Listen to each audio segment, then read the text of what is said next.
Hello, everybody, and welcome back to the tier list. I am Mangan, joined today by Collins. Hi guys, if you think Callum Wilson is good, you need your head checked. Neil. Hello. And Paddy. Hi. And joined today for the first time by Ben Ritson. Yeah, I slept through the last one, so I'm making my debut this time instead. Hi. Now A real professional we've got joining us. Now, the first week we covered film. Second week we covered sports. Now it's time to get into music. Today we are looking at one-hit wonders. But before we start, I think we should talk about the elephant in the room. The elephant being Liverpool being Premier League champions. This is a music week, not a sport week. Yeah, I was thinking that. I don't think we need to talk about it. Everything that's been said has been said. I mean, it is the big story of said week. No, it's not. It's not here. We discovered Bigfoot. What?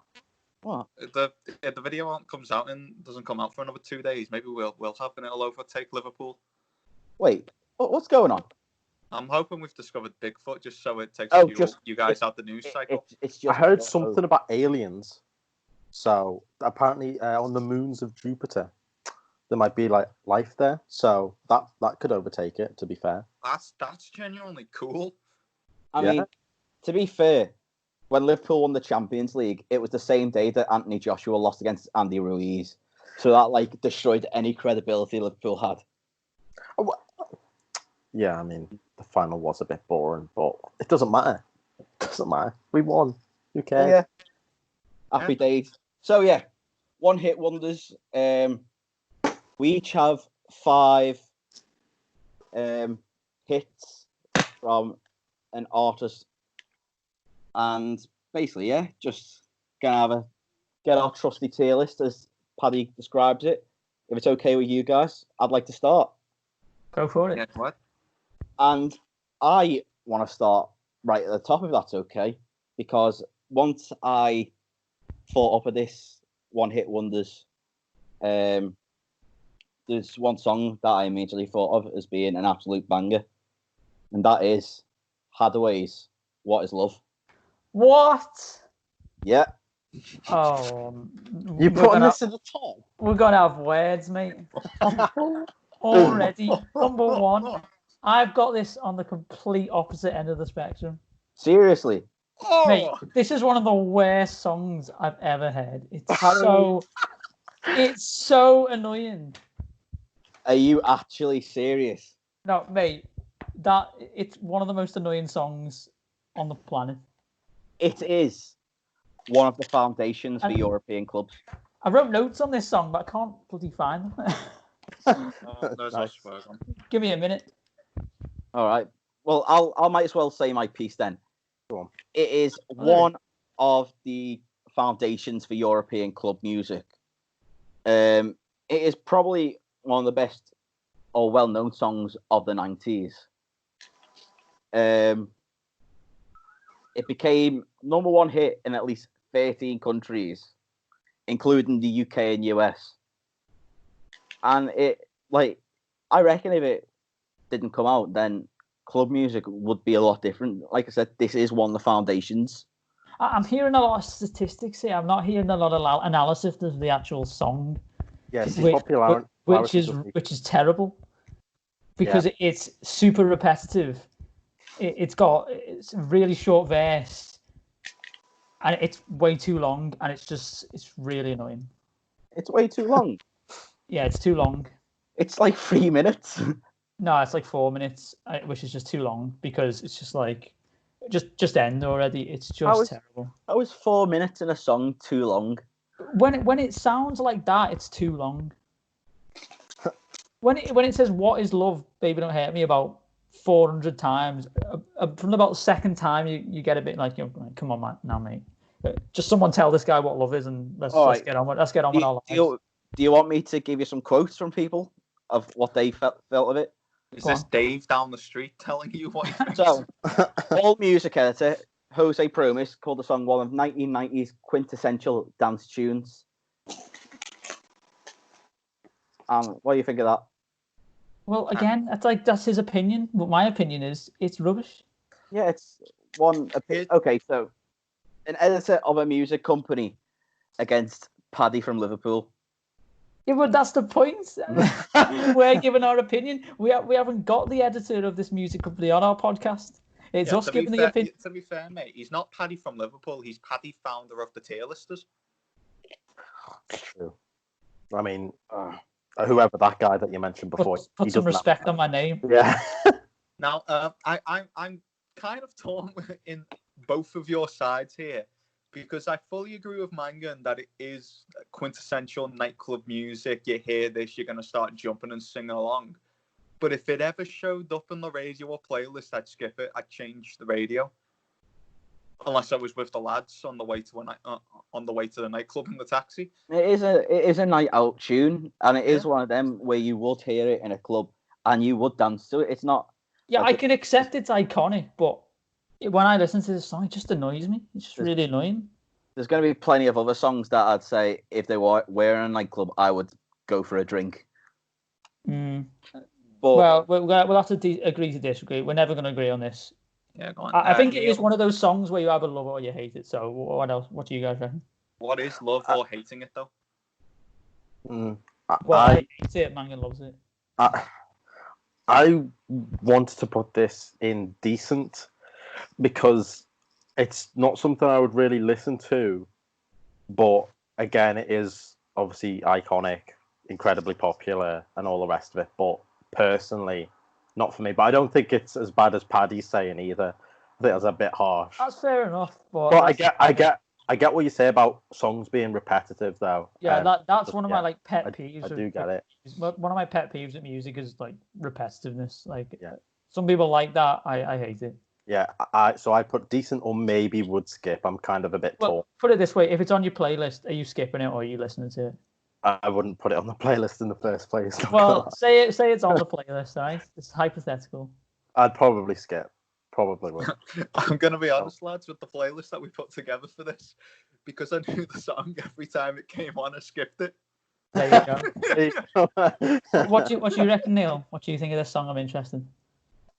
There's a reason that Eurodance is a dead genre these days. Thank you. I really have to say, honestly, there's a reason that kind of cringe has left mainstream music. Because it evolved. Like this is before EDM. This is what led to EDM. Yeah. So techno. Like this. Like I said, this is a foundation of what dance music was to become. So it's evolved to be better then, because stuff at the start was not very good. I mean, opera eventually evolves into jazz, which evolves into the blues, which evolves into rock. I'm still skipping Mozart if it's on my playlist. Yeah, I'm not interested in how iconic the song is. I'm interested in how it sounds, and it doesn't sound good to me. Here's the thing: I think it's very catchy, but I would skip it. So it's decent. If I'm the drunker I am, the higher up on my playlist this is. Let's take a vote. I'm putting Ears Are Bleeding. I think me and Ritson are both decent with the way that we've described it. Okay, Mang is absolutely I'm going with would skip. Ooh, okay. Now, Neil, if you say very catchy, we're in real trouble. Well, no, because that would average out into decent, which means I'm correct. Kinda, yeah. But what would you say, Neil?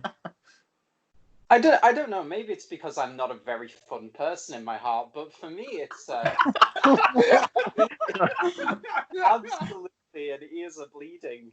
I do not. Yes, I win, lads. Oh, here's the thing, though. I think with the way that the votes went, that still should it should only be in would skip. No. Yeah, Two votes for My Ears Are Bleeding. That's a democracy. We win. It's not a majority, though. Exactly. It's going in My Ears Are Bleeding. I'm in charge this week. Well, it's got me there. Oh, wait. Helen Wilson came to bite you back. It's in My Ears Are Bleeding. Well, in everything you do now, My Ears Are Bleeding. That's fair enough, mate. Like, who wants to go next? I'll go next, and for me, I figure, I'll go for think I'm gonna have to go with another classic song, Baha Men's "Who Let the Dogs Out." We really started with the big guns here. We are, look, I want to build up my songs. There's another lower song I probably could have went for, but I think I'll start with a song that I hope will get rated nicely by you guys. So, Who Let the Dogs Out? You want to talk about iconic? That is. Question though, what's this song about? Who let the dogs out? Yeah, who are the dogs? Just like the dogs. Canines. All right, then. All right, so this song is actually a feminist song about men being thirsty.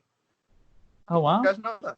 Oh, this has gone on. I didn't know that, but I like that message. Yeah.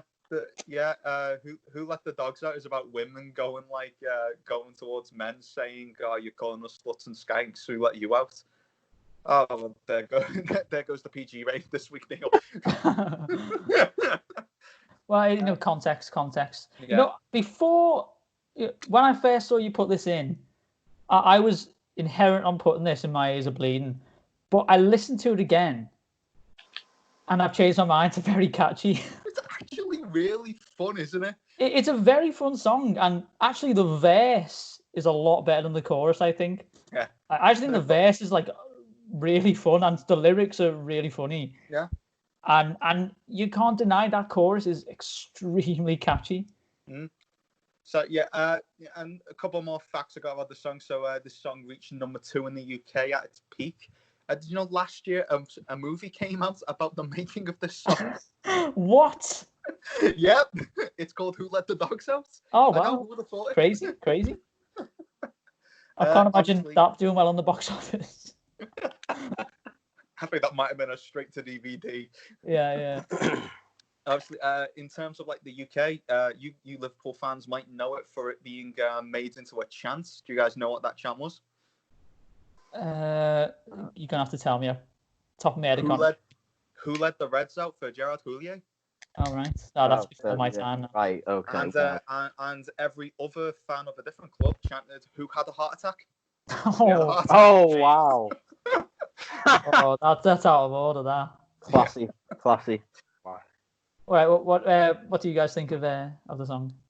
I agree with most things. I think it's a fun and catchy song, but I don't think I'd put it in very catchy. I think I'd put it in decent. I don't think it fits the profile of decent though. I just think. My word. What? I just think it's. Yeah, I think if it's very catchy, it's something that I would. Yeah, but it's go listen to. When you listen to "Who Let the Dogs Out," you don't go, "Oh, this is decent." You go, "This is catchy." It is. I get it's a tough one. I get what you're saying. Well, I don't think it's good enough to be very catchy. Yeah, I get what you're saying. Catchy and good are different things, aren't they? Yeah. Really? Catchy, but it can also be a really bad song. I would like What Is Love, as we've discovered. Oh god. This, in my opinion, is a really bad song, but it's quite a bad song. It is pretty bad song. What this? It's catchy, but it has no real substance, does it? It's kind of not meant to, though. It's kind of not meant to. It's just kind of meant to be a fun song. So, you've got to judge it from that point of view. See, isn't that a very interesting thing that, you can think the song has no point while someone else is arguing that it's a feminist anthem? Hey, I'm not the one arguing that. The lead singer argues this. Was he smoking? What's a strange thing to come up with for a feminist anthem? I appreciate this is now quite a few years ago, and feminist ideals have changed. But that is a strange way to show your support for the feminist movement. I'm sorry. I'm just going to quickly get the lyrics up of "Who Let the Dogs Out" because I believe it starts with "And the men said, 'Who let the dogs out?'" So the women said, not the men said. Well, I completely went against my point. I lose. To make a good point for your cause, many songs out there, political protest songs, they need to be good songs. This reached number 2. So doesn't necessarily mean it's a good. Didn't Bob the Builder make it to number 1? Bob the Builder inspired the generation. We missed a chance putting that one in here. That would have been straight to absolute banger.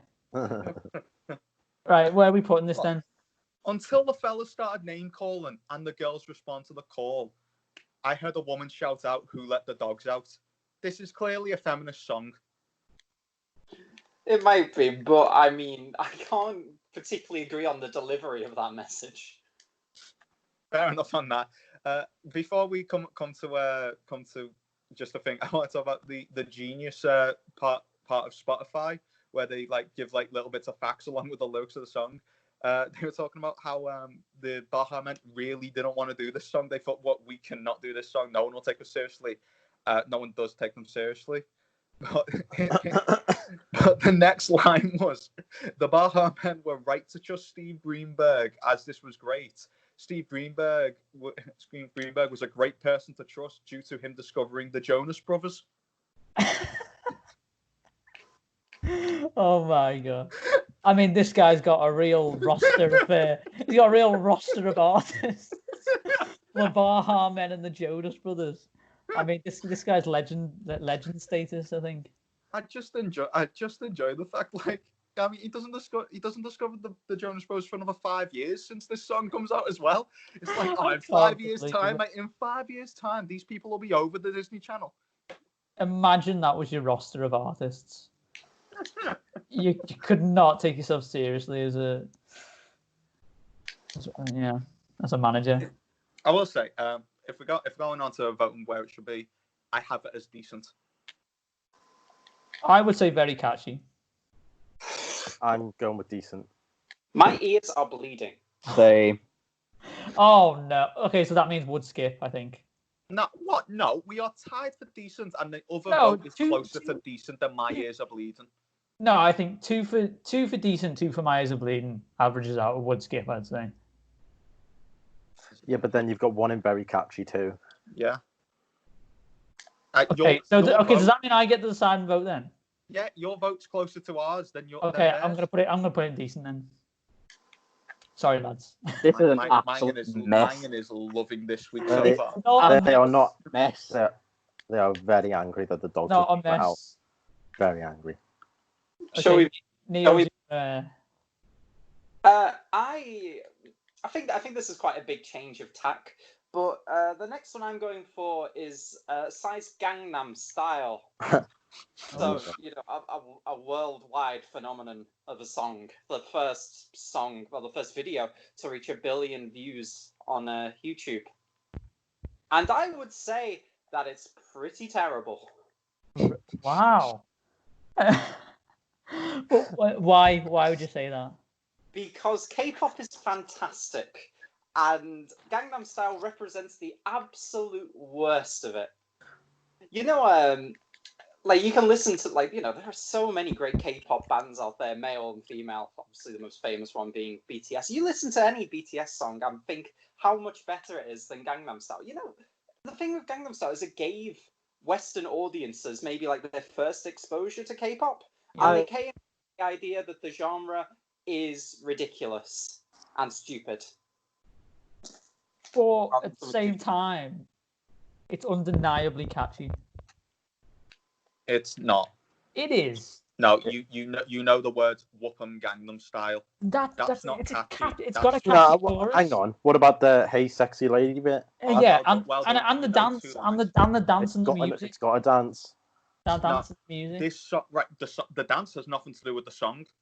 Well, this song is a funny music video with some funny words attached to it. It's rubbish. Yeah, I agree with what Neil's saying, to be fair, because if you look at BTS and like Blackpink or some of the big groups, like what they produce is amazing, like their music videos, their songs. And if you compare Gangnam Style to that, it's amazing that that's got more views than that stuff. But at the same time, I just find it so catchy and so listenable. No, we've been leading with lots of facts, so let me give you one. Not entirely in support of my argument, but it's an interesting fact nonetheless. The Bank of Korea suggests that Gangnam Style led to an increase of $6 billion in the Korean economy for the year it came out. $6 billion. Oh, it says something. I mean, that's a hell of a lot of money for one song. I suppose And it's put light on that genre, which is good because it needed it because it's a great genre. Here's the thing: without Gangnam Style, would we have had the cultural impact of BTS and Blackpink? That's a trade I'm willing to make. Psy walked so BTS could run. But BTS fans, they're so talented. It's entirely possible they've got there, like, you know, by their own thing. Like, I still wonder, like, you know, how many like Westerners would go out and listen to BTS other than, like, you know, those fangirls, that, you know, the kind of people we're talking about. I think Asian culture, though, as a whole, has managed to grow massively since during then. Anime is more popular than ever. Manga is more popular than ever. Yeah. It's not just a case of our side of the song, and now everyone and it got a load of people to start listening to Asian music. Mm. The That's a fact is, fair enough, it might not be as popular, but it still wasn't. But it would still be more popular now than it was back then. Without Psy. And also, let's not credit a guy whose video involves him just screaming at a woman's arse as just being an incredible musician. Yeah, but the video doesn't He matter. was funny, It's about the song. right? What's actually memorable about his song other than "Hey Sexy Ladies" and "Whoopin' Gangnam Style"? What's the amazing line? What's the amazing verse that pulls you into It's the the song? instrumental. It's the instrumental. It just gets you, you know, pumped The up. instrumental in "What in Love" is better, and you put that in "My Ears Are Bleeding." No. I mean, he's got a point there. No, it's just a fun, you know, bouncy instrumental in the chorus. You know, with the what you call it, bass drop. Beat drop. And "What Is Love" has that amazing electrical piano throughout the entirety of the song. It's kind of old-fashioned EDM. This is more modern EDM. Does not change the fact. Wow. Right, where are we putting it? "My Ears Are Bleeding." I would skip. Written? You vote before me. I'm interested to see okay. You're gonna hate me, but I say very catchy. Oh, Oh you're my just God. horrific. Right. Paddy should not be allowed to do this. This song, it's a catchy song. You are getting so confused with what that tier means, though. You are saying that this song is unequivocal better than about 15 other songs. No, I'm saying it's very catchy. The tier specifically says very catchy, so the song is very catchy. The tier means that it's essentially B tier. You think of all the songs, it's in the second best tier. Maybe we should have renamed it to "Very Good" rather than "Very Catchy." Because catchy is different. Should we just pretend that says very good now? Yes, we should, because it's horrifically changing your opinions. Okay. I think that's how you have to take the tier. I'm putting decent then because I wouldn't skip it because I can still find the fun in this song. I'll say decent then. I actually agree. I put it in decent. I kind of like the silliness of it. I would certainly skip. Yeah. I would certainly skip it. I think, Okay, so that's going to would skip then. Yeah. Neil hasn't voted. No, you did say he said would skip. Oh, okay, fair enough. Yeah, that's going would skip then. Fair enough. It's not a seminal piece. It's not a seminal piece of art, but I don't mind listening to it on occasion because it's fun. It's quirky. Anyway. Go on, Ritson. Select one of your options. Oh, Ritson, okay. This is your debut first action as a member of the tier listers. Right. Okay. Make it count. So I'm going with "Faded" by Alan Walker. Yeah, go on. Where are you going to put it? And I thought I'd lead with this so I can immediately piss Paddy off. Well, there goes the PG rating. Yeah. Say a lot worse. Hey, I've already talked about so I can anger Paddy over there. I don't like this song. I completely agree. You know what, Mangan? That's good music to my ears. I just know how this podcast is going to go now. Wait your turn. I don't like all the high pitchiness of the vocals. And Paddy, what did you say about "What Is Love" being really repetitive before? Yeah. I'm looking at the lyrics now. Where are you now? Where are you now? Where are you now? Where are you? I'm No, faded. I'm it's not faded. the I'm so same. lost. I'm faded. I'm Yep. faded. So lost. I'm It's faded. not the same because those No, it's lyrics come worse. at those lyrics come at you slower, so that they don't feel as repetitive, and the instrumental in the background is not exactly the same throughout. Yeah, the instrumental is a bit shit. I think though. I Oh. don't like it. High pitchiness. It seems quite generic to me. Good thing about this song, it's got 2.7 billion views, and that's the Am I only wrong? big Am I wrong? factor I could find about it. Well, 2.7 billion good people thing agree that with it me. ends.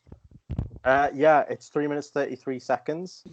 So it won't take that much of your life away. Right, Oh, just quickly. You said what is Love is too long. That is 27 seconds faster than or longer than Faded. It's not about And, it's not about like the specific length. It's about what is within that specific length, and what's in with what is Okay. love is rubbish. All right, Then. all right. What's in Faded then? It's a That makes it. It's a seminal piece of art. It starts off with that amazing piano piece at the start. It's a super unique song. Those vocals are unique. The lyrics are unique. The vocals sound amazing. It's a super emotional song. Great beat drop. Brilliant instrumental. That's what's great about it. You're chatting out your ass. I'm not shouting out my ass. Where Are You Now is said about 12 times, and I'm Faded is said about a dozen times as well. I'm just saying. Honestly, we're getting really too mathematic. We're getting too mathematic with this analysis here. I'm just putting it out there how repetitive it is. I don't like the drop or any of it, to be honest. That's fine. That's your opinion. And it's right. So for me personally, I'm gonna put this in wood skip. That's what I would. Okay, at least it's not ears are bleeding. I don't think it's bad enough to be my ears are bleeding, but they are in pain. Neil, what do you think? Please help me out here. I like Faded. Yes. Be honest, I like the piano in it very much, and I do enjoy like the softness of the vocals. I won't go as far as to say it's a unique song, but I do quite like the song. Like I think listening to it's it's a nice experience. I'd enjoy my time listening to it. I'd probably say I think it's very catchy / very good. You know what though? The one good thing I will say is the opening with the piano. I actually do kind of like that bit, but then after that, yeah. If you ever play this song on an instrument, it just sounds amazing. It's just such a really nice instrumental. But anyway, yeah. Well, tough luck. It's terrible. Well, let's see. Right, so Mangan, where have you put it? I think I'm putting it in wood skip. Okay, and Collins. I have to put it in wood skip because genuinely, I can't recall a single thing about this song, despite the fact I've listened to the playlist that had all of these songs on and made notes on these songs. I can't think of a specific thing about it. Fine. It's so forgettable to me. It's bad when I think about Faded. I think more of a remixed version of it than the actual song itself. Well, okay, I would have said absolute banger, but I'll put it in wood skip. That's me doing it. What am I saying? It's me. I put it in wood skip. So I hope you're all happy. Oh, I'm very happy. I'm not really happy because What Is Love still in. That's absolute trash, mate. Right. Anyway, I'm gonna move on before I explode. I'm gonna let's go with Mr. Prob's Waves. Now I've got this as a decent song because I think it's a nice song to listen to. It's nice vocals, nice instrumental, and I could imagine myself listening to this on a beach somewhere. It's just nice, relaxing song, but it's nothing special. So that's why I put it decent. All right. I want to know what beach you're going to. Are you breaking lockdown rules? Well, listen, this is in my head. This is a beach that I'm imagining. Metaphorical. When you picture yourself listening to this song, what do you picture? Where do you picture you are? A clinic. To be fair, there is a beach involved, but I'm riding the bike instead of just Fair enough. sitting on. I mean, it is one of my favorite songs. I know it's got its flaws, but it is one of my favorite songs because it's so like smooth. I love the lyrics for it. and the beat is really nice. Yeah, to me. No, go on, Mangan. I'm Ritson. No, you're Ritson. They all sound the same to me. You said about like listening to it on the beach. I kind of agree. My first thought when I was like trying to analyze it was it'd be perfect for like just going on a drive, you know, a night drive or something, just on a nice summer's evening, something like that. Yeah. It is like a really like relaxing, just as my it's a car you listen to in a convertible. Yeah, you're right. Yeah. So I like this song. Yeah. Listen to it in a convertible on a beach. Yeah. It's decent to me. I wouldn't skip it if it was on my playlist, but I'd never actively seek it out. Yeah, I think we'd all kind of agree it's decent because it's a nice song, isn't it? It's just like there's nothing special. Now, if Neil wants to actually say if it's decent, rather than Paddy makes his opinion for him. See, I just rather dislike the genre, to be honest. So, Fair enough. It's hard to like give a specific opinion because I just kind of dislike the genre in general. To me, it sounds you know, this just coming from an outsider here, it doesn't really like the genre. It's unremarkable in every way. That's all I can say. I haven't listened to it. I found absolutely nothing remarkable about it. Yeah, the thing is, if you don't like the genre, you've got to put yourself in someone else's shoes, though, who likes the genre and think, how would it translate to them? You can't just become that kind of person, right? Like, to me, it just sounds generic. That's all I'd say. Yeah. It's just generic 2013-14 chart music. That's why it's decent to me. Yeah, I agree. That's why I think it's nothing special. I'm curious. Should we, if it's one hit wonders, is staying power kind of a thing? Because I would probably argue this song doesn't have much staying power, right? Like, this isn't the kind of song that you would find in a few years on one of these kind of lists. I guess it's an argument you can make. So what do we feel then? Decent? Yeah, I think feel like you've got 3 votes for decent. Yeah, it's decent. Go on, Collins. All right then. You know what? If we're gonna go back to me, I feel like we definitely need a good song then. One that we're all gonna agree is gonna be high up there. Fair enough. It's gotta be Someone That I Used to Know by Gotye. The definition of a one-hit wonder. Yeah, well, I thought you were gonna be sarcastic then. No, I'm saving that song. No, wow. If you when you think of one-hit wonders, you literally this is one of the first songs you think of. It's just so great and ironic with the name of the title as well. But it's just perfect. I mean, it does fit the definition to a T. I do have really good memories of this because it was 2012 when this came out, wasn't it? 2011, I believe.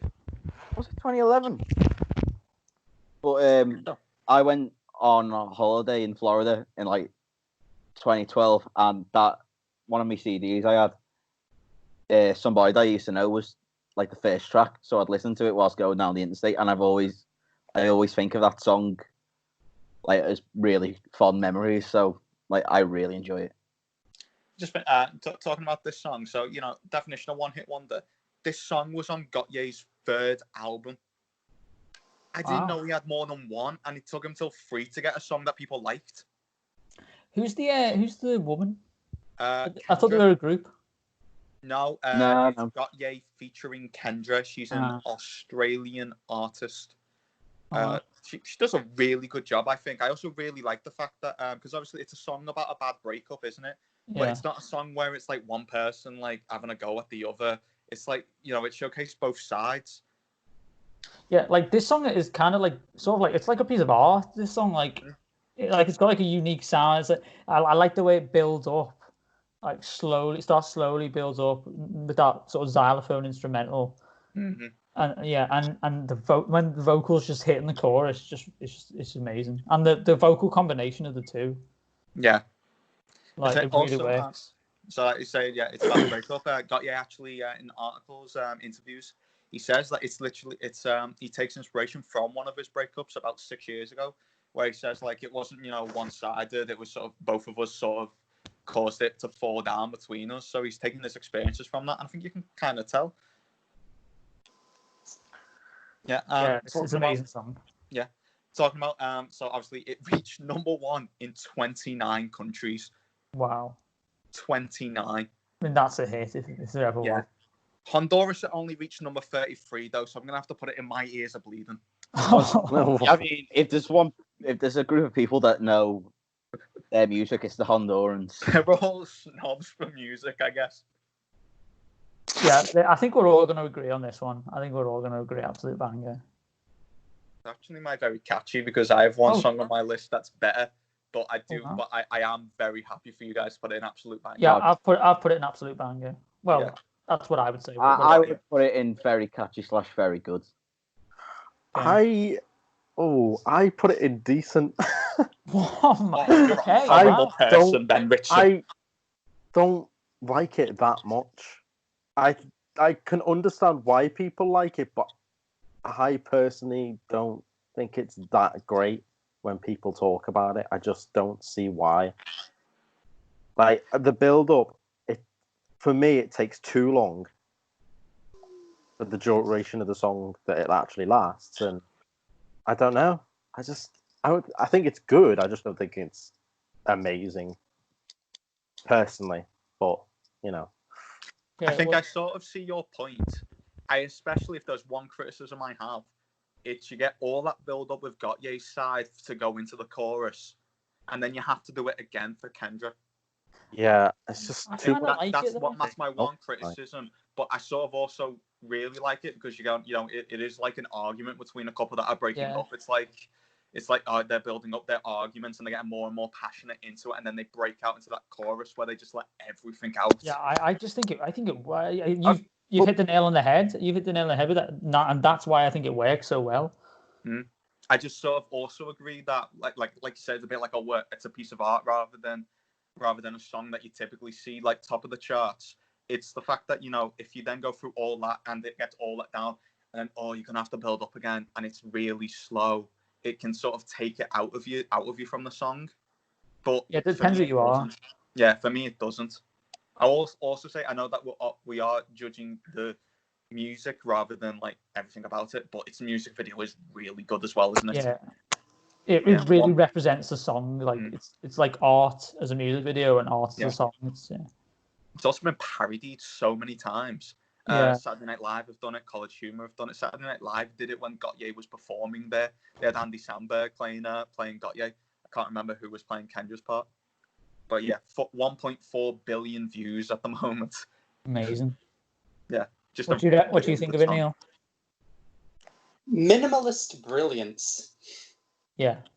I think the thing that about that song that I find so fascinating is probably like how different it is to a traditional chart topper, because I probably describe the song, I wouldn't describe it as art, but I probably describe it as very much in like the minimalist tradition. It's a minimal song that builds itself up, and it's a really satisfying payoff. Like some great songs have had that kind of build up. Like Hallelujah is a good one, a song that starts slow. Oh yeah. Just builds up to the top.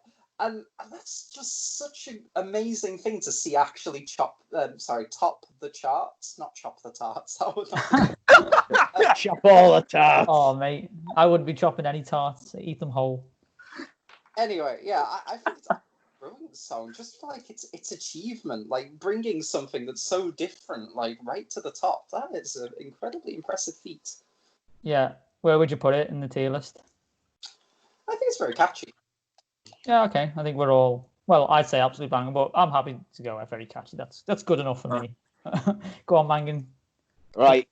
What I'm going to do now is I'm going to split it down the middle. What I think is decent, and I am going to go with Dexy's Midnight Runners with Come on Eileen. Iconic. This is an iconic tune. Let's be honest with ourselves. Yeah. And you go in a nightclub. All the popular songs that of the time are being played, and then towards the end you get your Mr. Brightsides, your Chelsea Daggers, and your Come on Eileen.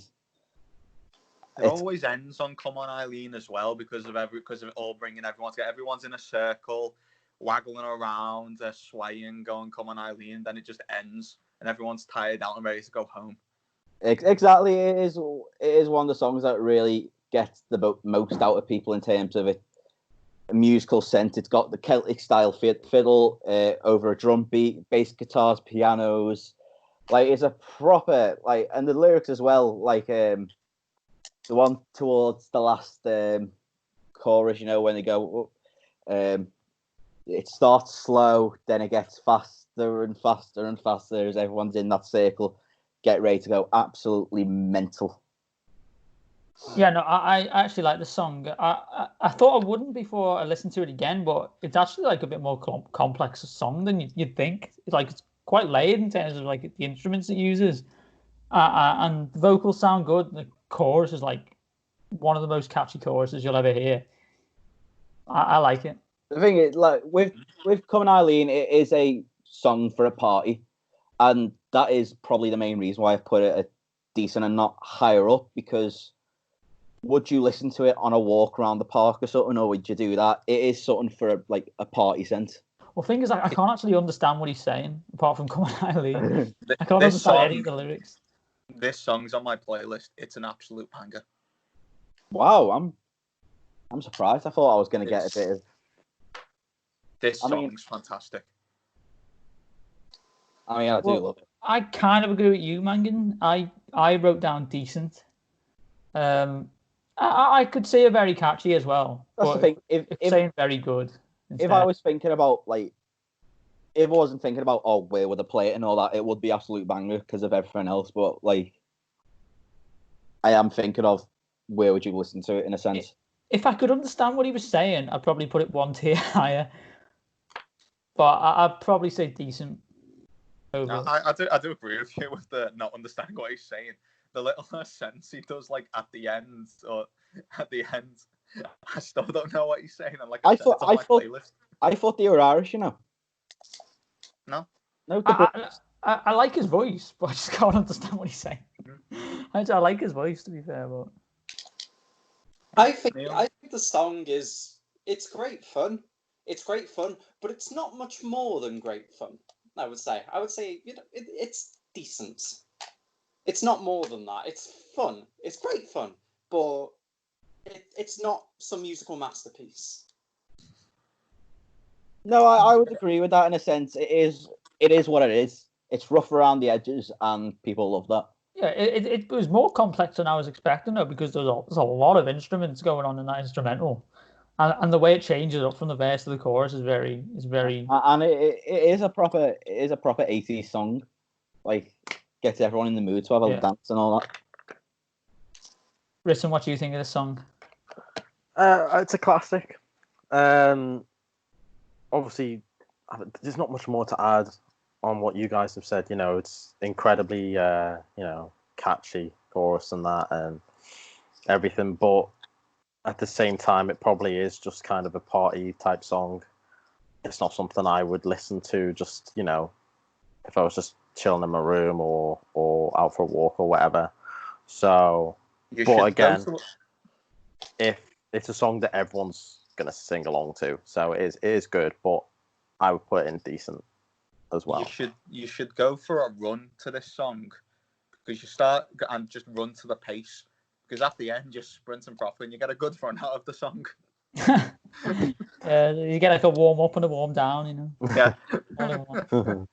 Just have the song on repeat. Eventually you'll do 5 miles.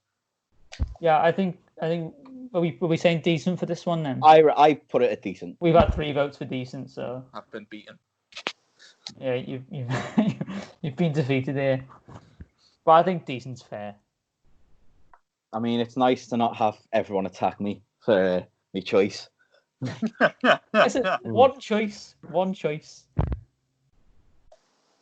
And everyone attacked me on Faded. Which? Oh, there it is. Go on, Neil. Let's do one of yours next. So, on the theme of 80s bangers, 99 Luftballons by Nina. One of the catchiest 80s song, and the rare breed in it being a German language song that absolutely smashed it in Western countries. Mm-hmm. A perfect song for the era. I'd have to say, of all the songs I hadn't heard of before, this was my favorite. I do really like this song. I think it's very catchy. It'd be absolute banger for me if it wasn't for, and you might hate me for this, Neil, I prefer Goldfinger's cover of it.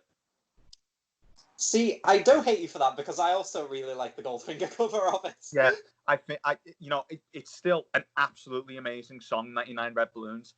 But if I have a version of it that I prefer, I can't put it absolute banger.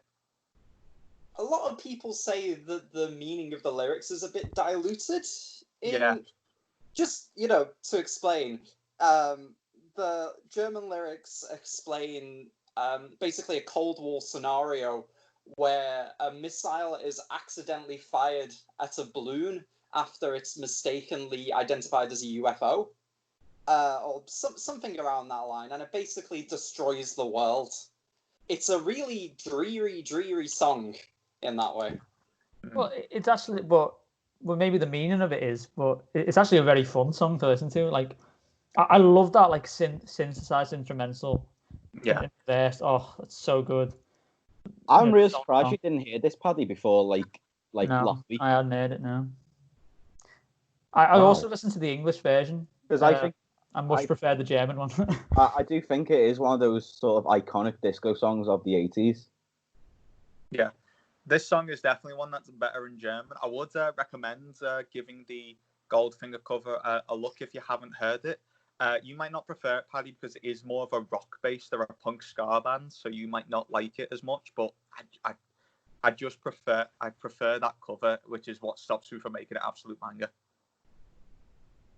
Well, I've actually wrote down very catchy / absolute banger, so I'm happy to go with either one for this one.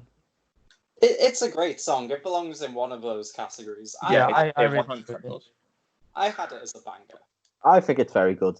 I had it as decent, to be honest. So I think that's. We're not going to get a single absolute banger this episode, are we? I can't actually find it on the list. It's this one. It's this one. Yeah, top got left for me. I've got it. Okay, we're putting it in very catchy. I'm happy with that. I'm going to have to start overruling some people's absolute banger choices just to actually put them in them. No, we'll get there. We'll get there. I think people are saving their absolute banger choices. Neil his absolute banger choice. Yeah, and mine got given my. Actually, yeah, that's a good. But I can't believe you put what is an absolute banger. What a waste! What a waste of an absolute banger.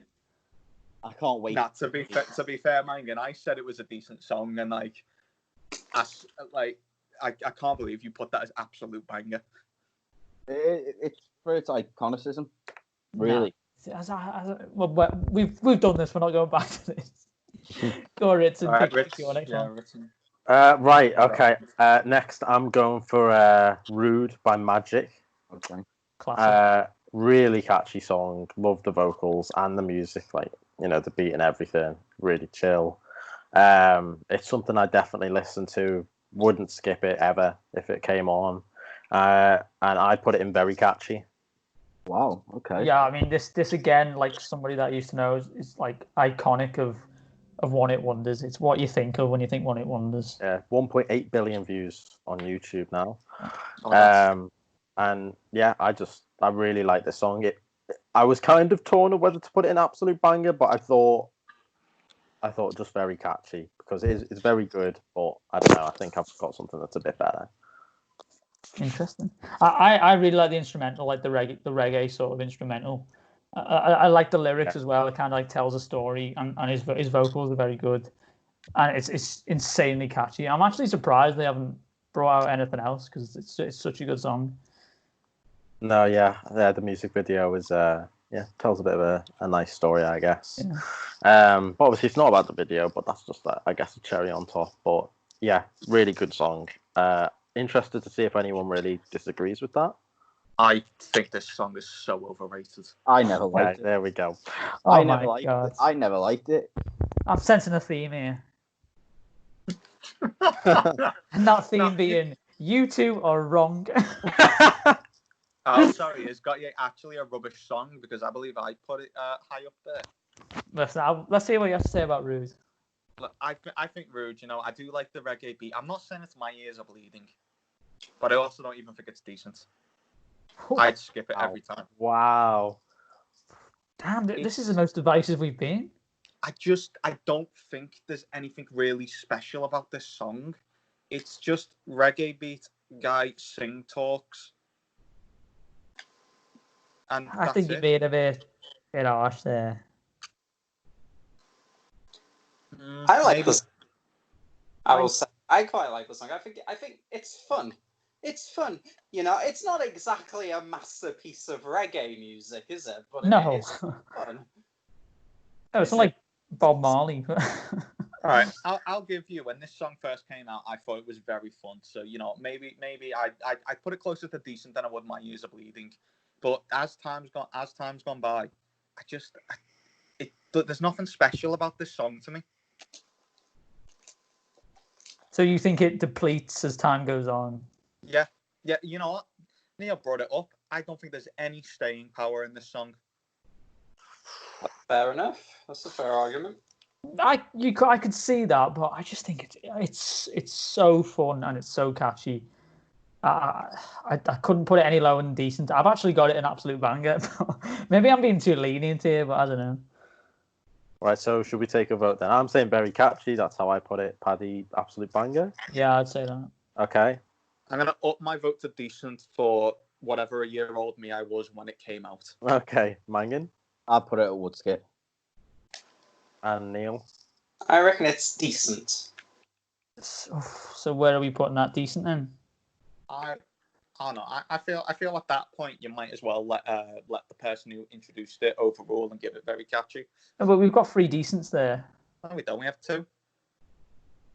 Yeah, Oh, yeah, absolute banger, then 2 very catchy. Sorry, 1 very catchy. 2 decents and a Woodskip. I think we put it in. No, but we put What Is Love in My Ears Are Bleeding because we had 2. It got a majority.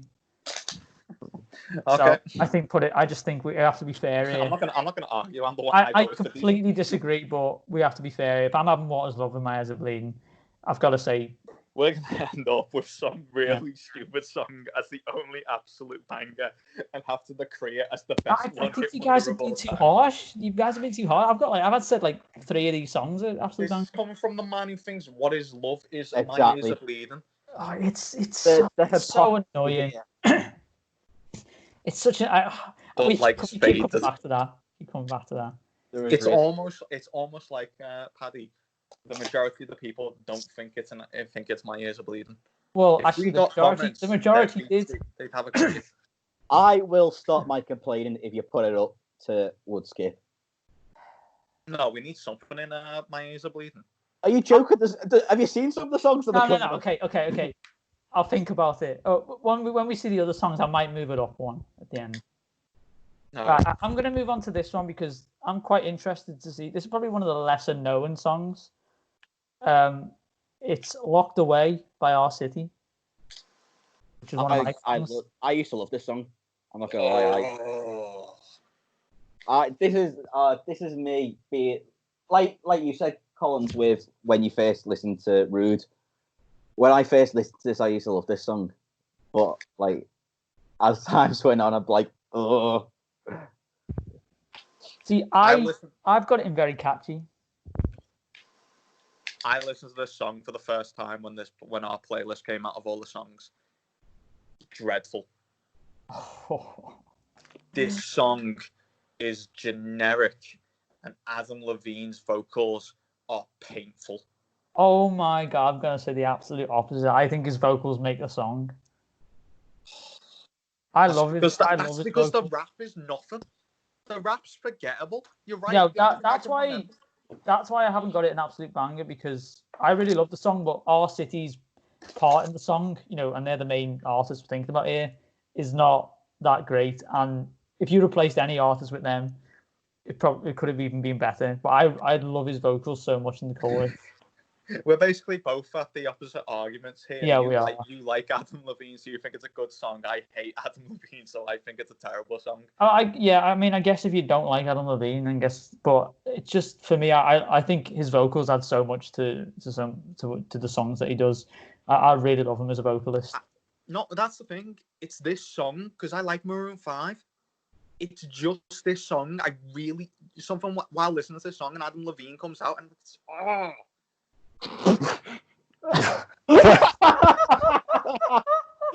That's a strange reaction to Adam Levine. Nah, his vocals really just like hit me hard in the chorus. I love the backing vocals as well. That like just elevate his voice. I listened to this song for the first time. I'm doing the research for this, and it was interesting because my reaction was exactly the same as Collins's. Oh, so hoping you wouldn't say that. Generic, completely unremarkable, and lacking staying power. I just thought that the moment I heard that, like, for me, it's just like, oh, it's another one of those songs that features Adam Levine. That's all I thought. You know what? That is the only reason this is a one-hit wonder, because Adam Levine's on it. But was it that generic? It was released quite a while ago. So. If this was R. Kelly featuring Kendra, this song would not make it. Well, I mean, if it was R. Kelly, we'd have to put My Ears in Bleeding, otherwise. See, there you go. He's that forgettable. I'm confused. Oh my god, you said oh my god, I thought that was like ironic. I didn't think I thought you oh my god, you actually thought you said R. Kelly instead of RC. What a person to get mixed up with. There you go. That's how forgettable this person is. I've confused him with a person. I don't think it's a person. I think it's two people. No, it's two brothers. I might be wrong, but I think it's two people. No, it is a pair of brothers. Yeah, no, I don't like their part that much, which is why I couldn't. Okay, released in 2015. I'm sorry, but isn't that like doesn't that destroy any credibility that song has? Yeah, dude. It might be our city's song, but Adam Levine's still a big part of it. No, but that's kind of why I didn't put it in absolute bang, because I don't know. I really like the song. You're saying that the people who made the one-hit wonder aren't good.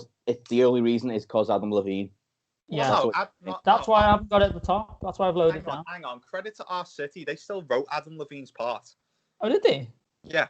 No, fair enough to that, but the way he delivers it, I really like. Obviously, you guys don't, but I guess. No, like I said, I enjoyed it when it first came out. I think we were 18 at the time. Like, yeah, and but as time has went on, I only listened to the Adam Levine intro, and then that's it. Turning off. Interesting. Right, we haven't heard from you, Ritten. Say here. Right. Well, no.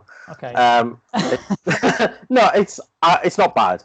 I put it as very catchy / decent, but I am leaning more towards decent, to be honest, because it's not something that I would listen to that much.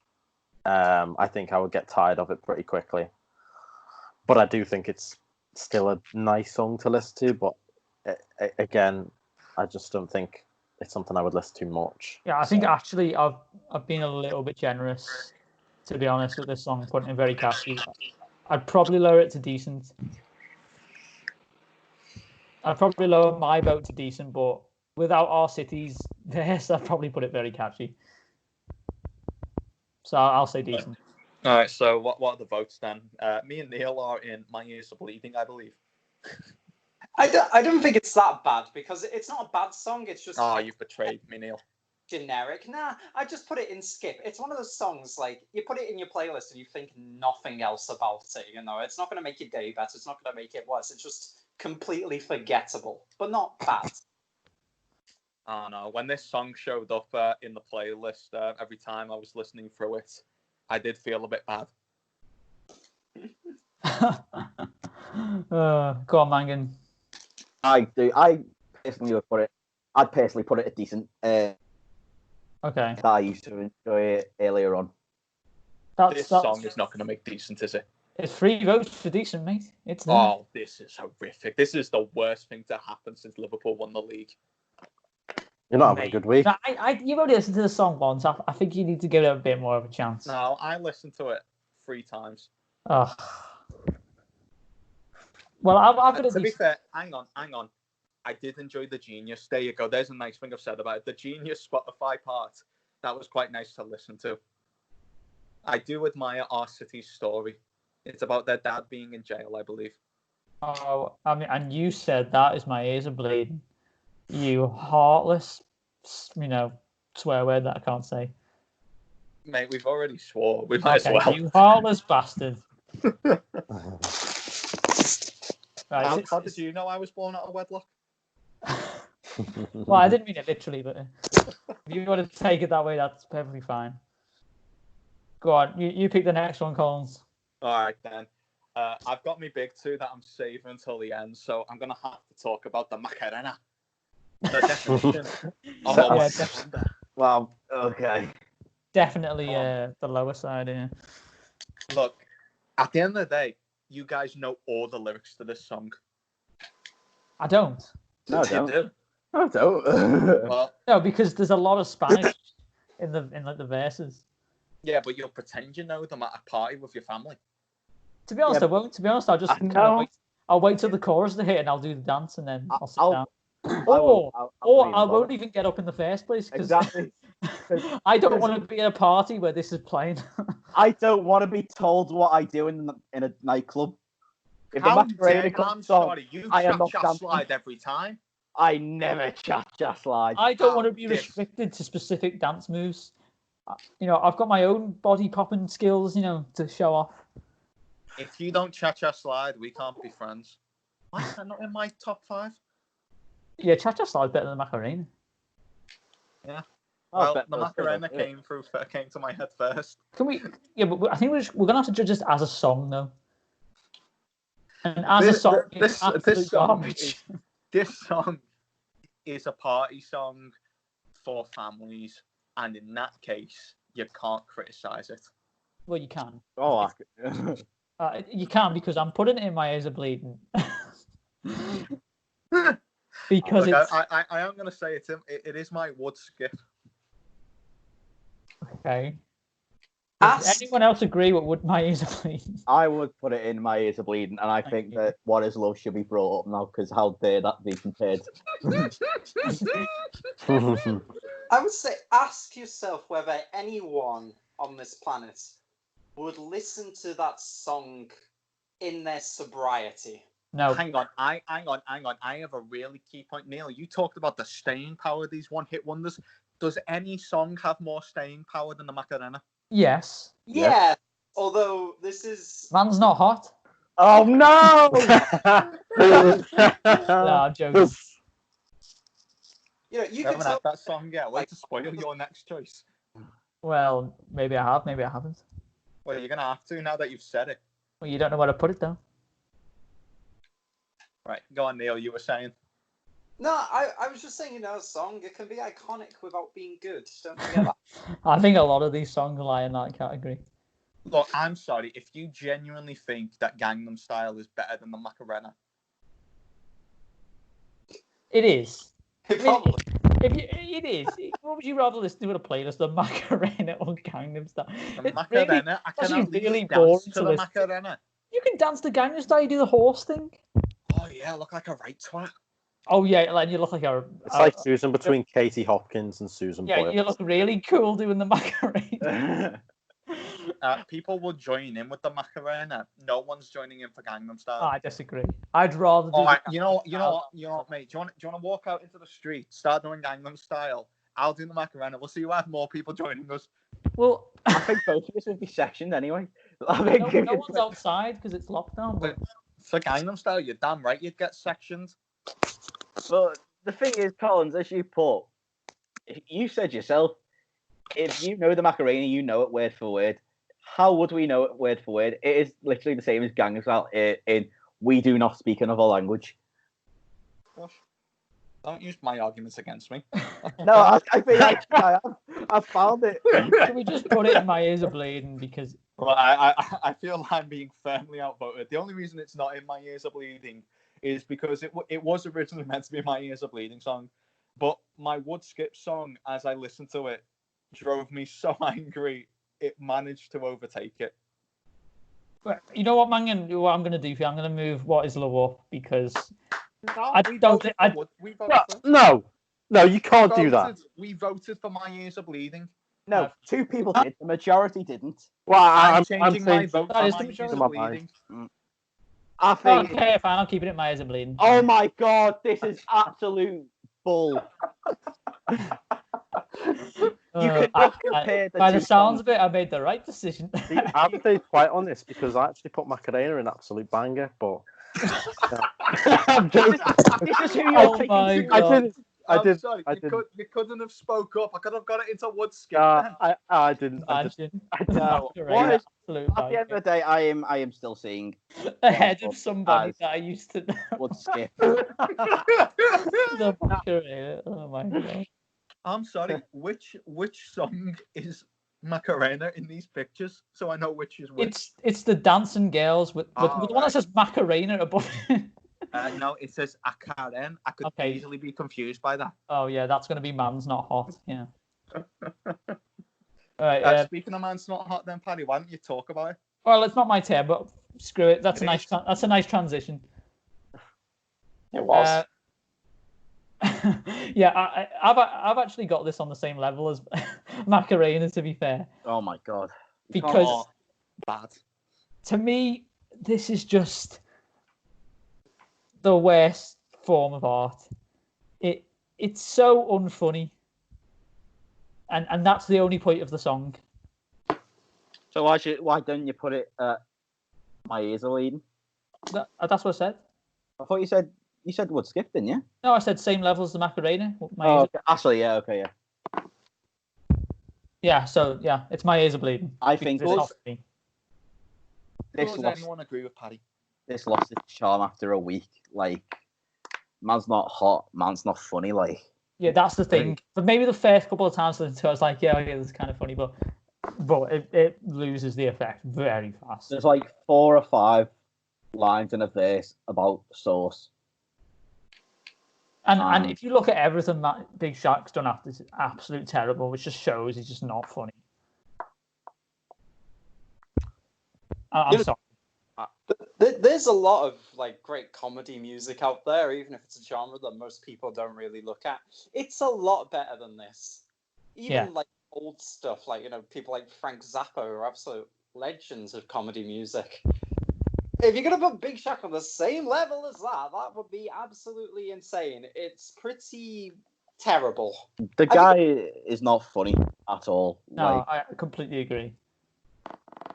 I'm gonna really annoy all you guys, despite the fact that I'm only gonna put it up to decent. To me, you either put this in absolute banger or you put it in My Ears Are Bleeding. You either love or hate this song. At what point would you put? Where would you put that in? No, I'm saying you either love or you hate it. That's like, I don't see anyone saying, "Oh, this song's all right." Like, for me, you either love or you hate it. Well, I personally thought it was a masterpiece of modern music, and the lyrical genius is next level. I mean, you just listen. I'll just quote: "Girls know I've got the sauce, no ketchup." I mean, how can you deny? Just sauce, raw sauce. Once again, exactly. What is love is in My Ears Are Bleeding. And deservedly so. Deservedly so. I'd actually rather listen to Man's Not Hot than What Is Love, to be honest. My god. At least Man's Not Hot has like a decent beat to it. Are you joking? It's got a decent beat.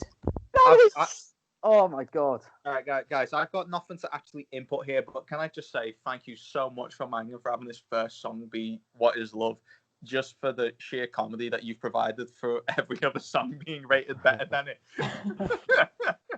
Oh, well, wait till we get to What Does a Fox Say? Yeah, you're God. going to really hate me then. Spoil. Wait, hang on. What? I put this at Woodskip. I have done well not to swear here, I'm not going to lie. But when it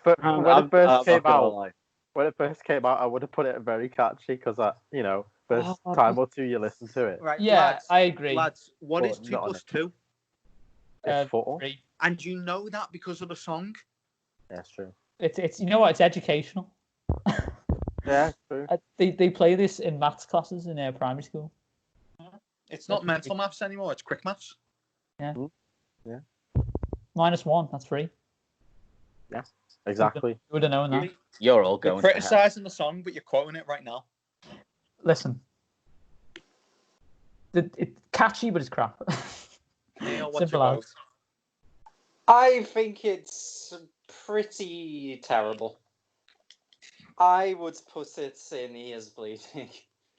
All right, It's I believe that is not- 3 votes for My Ears Are Bleeding. Yeah. No doubt. Go on, I'm Mangan. heartbroken. Mangan, try and redeem yourself. I don't think you can because you're all just shitting on me, Bonfire. No, Um, mate, I believe in you. We tried so hard last Bring- episode to not swear, and bring- we just bring not out- gave I've, on this I've, episode. I've given up. Like, Bring out the big ones for this one, Mangan. Bring out the big ones. Bring one that's undeniably going to be a banger. oh, that's the thing, though. I don't think you will enjoy this, but this is one of my favorite songs. Bring it out. Bring it out. I'm bringing in Sam Sparrow's Black and Oh, Gold. you've lost. Mate, I listened to this for the first time in the playlist, and I had the same reaction to RC. I love this song. What do Maybe I like about this song? what do I like about it? No. Oh, I'm just It saying what I ends. wrote. What I wrote about it. In a... Okay, go on then. Oh, I wrote. I wrote that it's boring. No, I like his vocals. The instrumental's pretty smooth. Kind of catchy chorus, bit nostalgic, but it's really boring to me. The song. I think I enjoy it because it's so different than what was coming out in 2009. 2009 was like the start of dance EDM sort of music, and I think this is a bit noir sort of area, which I do enjoy. But Like at the Can I time, say faux noir? It's definitely not real noir. That's no, it's not. offensive It's not. to It's real not. noir. It's not real noir, but it's got that sort of vibe to it. Like I feel it. Like, but it is a cracking song for me. it has some redeeming qualities, but to me, it's really boring, and I'd be skipping this all day if it came up. I think I've put it very catchy / good. Like I've not put it any higher than that because I think there are parts where it's like, oh yeah, but like I think the lyrics are really good. I think the beat of it is really good. Like I said, I think it's really different to what was starting at the time. I've got it in wood skip. I mean, I've wrote down quite a few good things about it. To be like, as I said, I like his vocals. The instrumental's quite smooth, but as I said, it's just a dull song. Really, it just doesn't do anything for me. I put it in very catchy. Oh, thank you. I remember it ages ago from FIFA. Yeah, So maybe there's a bit of nostalgia bias, but I remember it being my nostalgia. favourite song on that game. I actually like the beat and the catchy lyrics. And that's why I put it as very catchy, really. I can accept that. I quite like it. I quite like it. And a bit of nostalgia, I guess, too. What FIFA was it in? Oh no. Yeah. Yeah, 09 had an amazing sound. 09 came out in 2008, though. You said the song came out in 2009. It was in FIFA 09, but like it started to pick up like around then. Oh, all right, fair enough. Yeah, to me, I gave it a really bad impression when I said that I comparing it to our city. With my opinion, I do think it's a lot better than our city. But that doesn't really say much because of how much I have really despised our city. It came out in 2008. Just saying, it came out. Okay. It did come out in 2008, yeah. Just Google it. Oh yeah. Fair enough. Yeah, like I said, I was just like confused for a second there. But to me, it's would skip. I wouldn't argue against decent, but yeah, there's nothing like good about it to me. Yeah, I agree. Well, I wouldn't say there's nothing good, but All right. You know, there's nothing great. yeah, that's what I'd say. What about you, Neil? You get the cider here. I would say that it's a smooth but unremarkable song. Yeah, I completely agree. But I actually do think like it's an enjoyable song to have a listen to. I don't think it's. I wouldn't say it's boring. I don't think that's the right word. It certainly has a fairly slow pace compared to most music of the time, but I'd probably say it's decent. I was thinking about putting it as a very catchy song, but I don't think it quite makes it. So I'd probably say it's decent. Yeah, I'm absolutely happy to go decent. I think 2 for very catchy, 2 for would skip, 1 for decent. We go. Yeah, that makes sense. I think it's fair. I'm happy to go with decent. That one. I mean, I'm just happy that no one clawed at me eyes this time. Mate, it's so much better than What Is Love. But yeah, anyway. Okay, Neil. How about "It's Still" by Portugal the Man? A very recent song here. I've been a fan of Portugal the Man for a long time, well before this song actually hit the charts. I find it absolutely remarkable that a band like Portugal the Man actually managed to make it as a chart-topping band. It's quite amazing considering the genre they're in. But they went out and made a really, really good song that appeals to mainstream audiences. Yeah, I agree with you. I really enjoy this song. It's really catchy. It builds me up when I listen to it, and I just have fun with it. Yeah, when I first heard it, I wasn't so sure because I first heard it on the radio, and it sounds a lot better when you're listening to it through headphones, I've got to say. And yeah, no, it's super catchy. Love the vocals, unique, cool instrumental. Not too much bad I could say about it. I'd have it very catchy myself. I agree. I'd put it in very catchy too. Like the brass background and the beat's nice to listen to with the chorus. It's just an overall nice song. Quite fun, yeah. As Collins was saying. Better than Mr. Prob's Waves. This is my song I'm putting forward here, right? I would say it's decent. But it's a good song. However, I find it kind of sad, knowing them as well as I do, that "Feel It Still" was the song that went mainstream for Portugal the Man, because they're such a creative band. They're so good at their psychedelic little niche. A lot of their songs so inventive. They use lots of effects, interesting structures. And "Feel It Still" is kind of one of their most generic songs out of all of their albums. So I kind of wish that the song that had gone a song that had gone platinum for them was a more interesting one. But I'm actually really glad to see such a great band get some recognition. You've got to think about the other songs that are making the charts these days. They're all super generic songs. Yeah, man. That's the mainstream media, man. There's no room for creativity anymore. It's just the time that we're living in. The creative songs aren't popular. It's just the generic grime songs or whatever, just generic songs that make it. Yeah. See, as a generic song, it's a very good generic song. Yeah. I will say that. I said decent, right? I think that's fair. Yeah, you said decent. One above that would be fair too. I think the rest of us say very catchy. Mine, what you vote for? I'd say about decent. I'd say decent. To be honest with you. Yeah, I said very catchy. All right, very catchy. I do actually quite enjoy the song. Very catchy. Fair enough. That's fair. I think that's fair. Oh God, what was that? That was a bloody hell of a motorcycle. That. Yes, motorbike outside my window. Did you say we did Waves? Yeah, we've done Waves. Yeah. Yeah. What did we vote it as? Decent. Oh. Wow, we have a lot of decents. Yeah, we have 6. We haven't had one absolute banger yet, and no, we haven't. I think when we get to mine, it's undoubtable. I'm seeing a couple of contenders here for absolute banger, but we're running out. I've got to say. A lot of the very catchies. I also feel like at the end of it, we're gonna think it's harsh to have these as very catchies. Yeah, I think I've been a little bit too lenient on some of these, but I think some of the users have been a bit too harsh.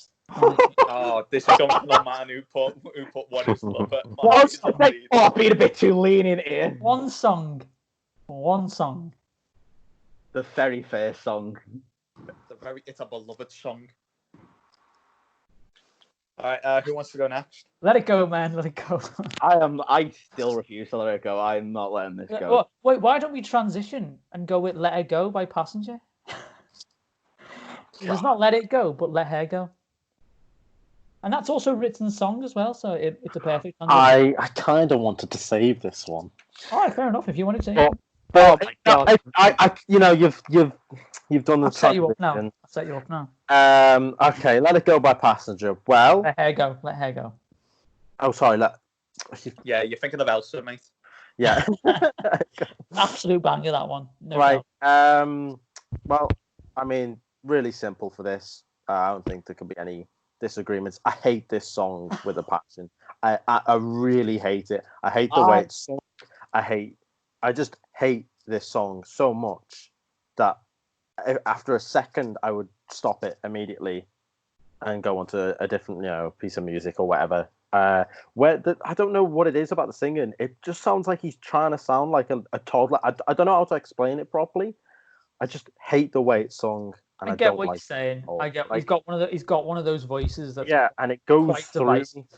It goes through me, and my ears genuinely feel like they're bleeding anytime. Like trying to have to listen through this for this tier list podcast, it was pain. I hate it. And we appreciate that. Don't like it at all. Thank you so much, Ritson. Oh, This Colin, is I was so, not expecting this. so bad. It honestly might be my least favorite song ever. No, I really hate it that much. There are songs in My Ears Are Bleeding because the whole point of them is that they're not really songs, and you can't believe they got this popular. And then there are two songs. There are 2-3 songs for me that are in My Ears Are Bleeding because they are actually just that horrific. Yeah, and this is one of them. I feel like we needed another tier for this one. Just this song, and we could call it "I'd Rather Be Deaf." Well, I really don't. There's like Man Not Hot and Macarena. These songs shouldn't have reached the levels of being one-hit wonders. We can all agree on that. It's sort of like it's not their fault we're rating them bad because they should not have been in a position for us to rate them bad. This song's just not good. Yeah, it's. Can we try and get a bit of positivity going for Passenger? No, I will not stop If you speaking. refuse to do what is love, then I refuse to say anything good about this song. No, I'm just saying. All I was saying was, does anyone have? I'm not saying I have a contradicting view, but I'm just saying, does anyone have a contradicting view? Paddy, by any chance, do you have a contradicting view? It's a little bit, but I'm not totally against what you're saying. Hey, I quite like the song. Oh Neil, we've been on the same side for the entirety of this, and you've burned my bridge. Let me give you the specifics. I don't really. I mean, criticizing his voice is a bit harsh. I tend to like songs that have male vocalists with a certain unusual style. Like band, I like bands like Coheed and Cambria and stuff like that, where the male vocalist has a really unusual voice. Passenger's totally in that, but I particularly like the song because I think some of the guitar in it is excellent. Like at the start and the main part, like he plays the guitar like really high up on the neck, and it creates like this really pretty harmonic sound that I really quite like. And as I said, I don't really have anything against his voice, and I don't think there's any reason the song is necessarily that bad. I think it has some nice guitar parts, and the rest of it is fine. That's kind of what I think. I don't think there's anything glaringly wrong with it. Yeah, I'm kind of on a similar boat. I've actually got it in decent. I really like the guitar at the start. As you say, he plays it on high up. He plays it on 8th fret. No, he has capo on 7th fret. He played it really high up, and I like that sound. I really like it when the capo's that high up. I like the instrumental. I can see what you're saying about the vocals. I don't mind the vocals. I think they're quite nice, but I quite like the lyrics. It's like a nice song for me, but I can see why you don't like it. Mangan, what do you think? I mean, I don't like it, but I am so shocked that it turned into this partisan song where such hatred was derived from it. Yeah, I think it'd be a bit harsh, like. But... Paddy, we're not talking. I mean, I'm calling out your hypocrisy there. Someone saying "What is love" about 1,000 times in 4 minutes. I am still It's not music. neither saying "faded" a million times. That's not the song. I think "What Is Love" should still be changed to. It's not happening. We still haven't let this go. Listen, I refuse Passenger to. could let his girlfriend go, so we can let this go. Well, you can let this song go and put it where it deserves in My Ears Are Bleeding. Please. I don't think. Well, I want to hear what the other guys say. Neil, would you have it in decent? I think it's a perfectly okay song. Oh, you're a wanna skip man. We all know it. And what about you, Mangan? My ears are bleeding. Yes. I Oh, love you, Megan. Mangan, Do it. thanks. Do it, Paddy. Put it in my ears are bleeding. I feel like he's just done that to spite me. I don't care what. I don't care about his I don't even like the song. I like it. I'm putting it 50-50 to a bit of spite and yeah, because it is bad. I don't. It's not like I've put it in absolute bang. I've put it in decent. But anyway, My Ears Are Bleeding wins. I've sincerely apologised. I bet that song took him a long time to produce, but Took too long then. But poor guy. Because it should have took 0 time to produce because he shouldn't have written it. I was going to say, if it took a second, it'd be a second too long. Do you want to go next, Collins?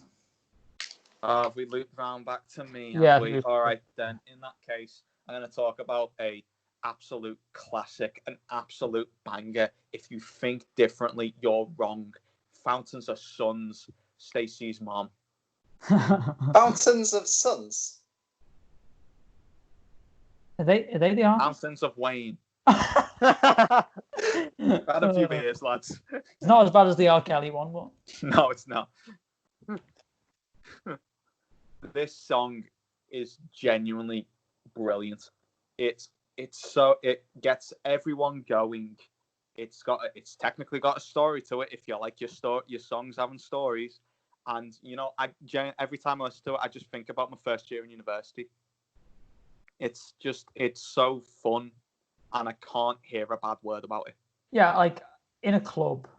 No, not even just in a club, in general. Okay. In general. Really? No, but I think in a club that like this song really goes off.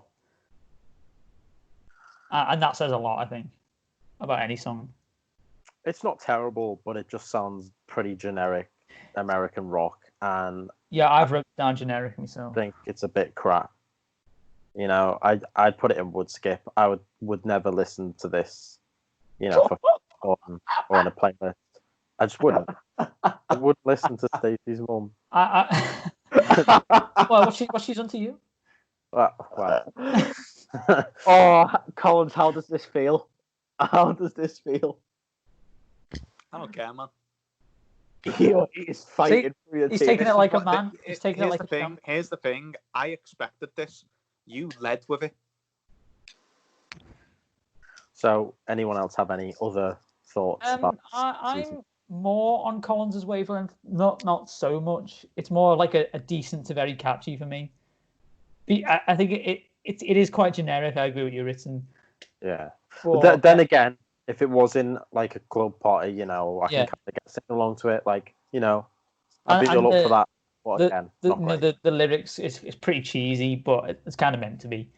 But it's super catchy chorus. Everyone knows the chorus. As I said, it gets you pumped up in a club. For me, it's decent to very catchy. I have to disagree completely with the categorization of it as generic.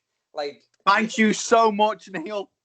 Like, for me, that song, I've been thinking about this last minute. I don't know whether it's quite 100% accurate to say this, but it's one of those songs that probably typifies the era that it comes from. You know, that kind of heavy power chords driven alternative rock. I'm not sure if it's quite on like the level of, you know, your best Blink-182 songs or something like that, right? That's exactly who I was going to say. It's clearly from the era of Blink-182. Yeah. I will say, I think Stacey's mom is on the level of their songs. I just at the end of the day, Fountains of Wayne, they had nothing else on that level. I think, you know, as well as the song itself, it's a subject matter, right? Like, really, like, having a song, like, that has the about going after someone's mother. How early? Who hasn't want to shag their best friend's mother? It's so early 2000. What a thing to say. Wow. For a starters, me. Yeah.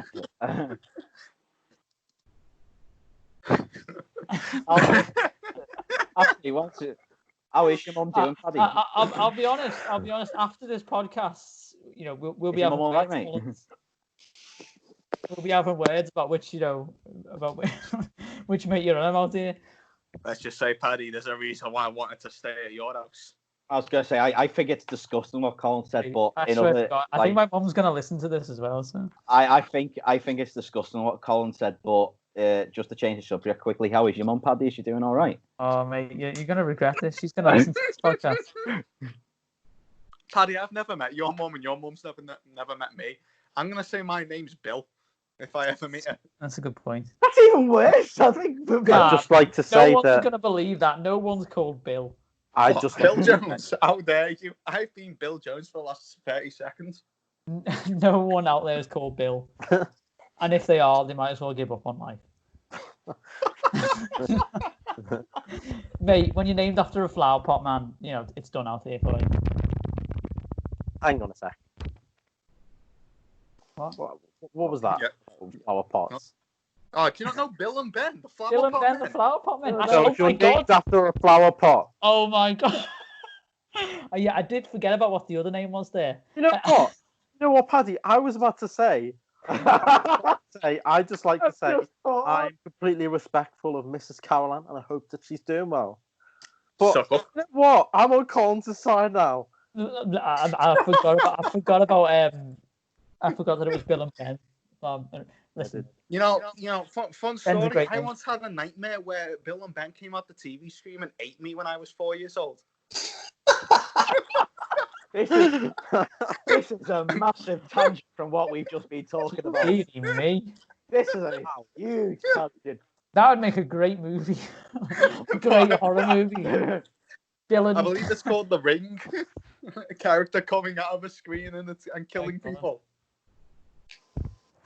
Bill and Ben. This got really dark. Hey, Shall we attempt to categorize it? Should we put it...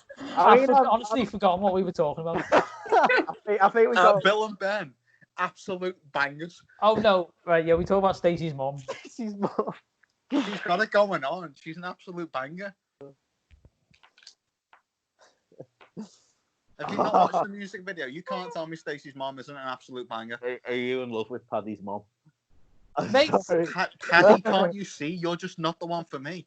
I know it might be wrong, but I'm in love with your mum. okay, that's going in my ears are bleeding. Right, we're moving on. Your mum was lovely when I met her that one time. You know what, Mangan? What is love is going down below my ears are bleeding now. You know what? It's not even categorized. As long as my love for your mother is like put on the record. Just gonna say, right? Maybe tell your mum to skip this episode.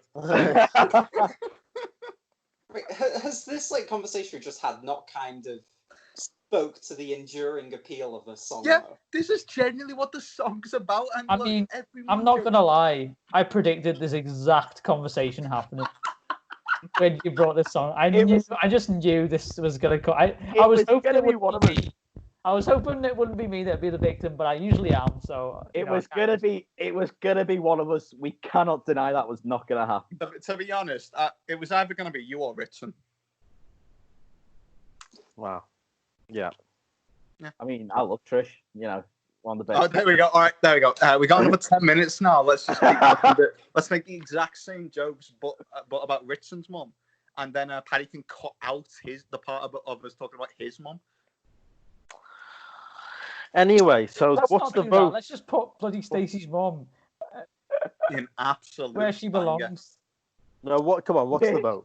What's the I vote? want to know where Paddy puts it now. This is what he said.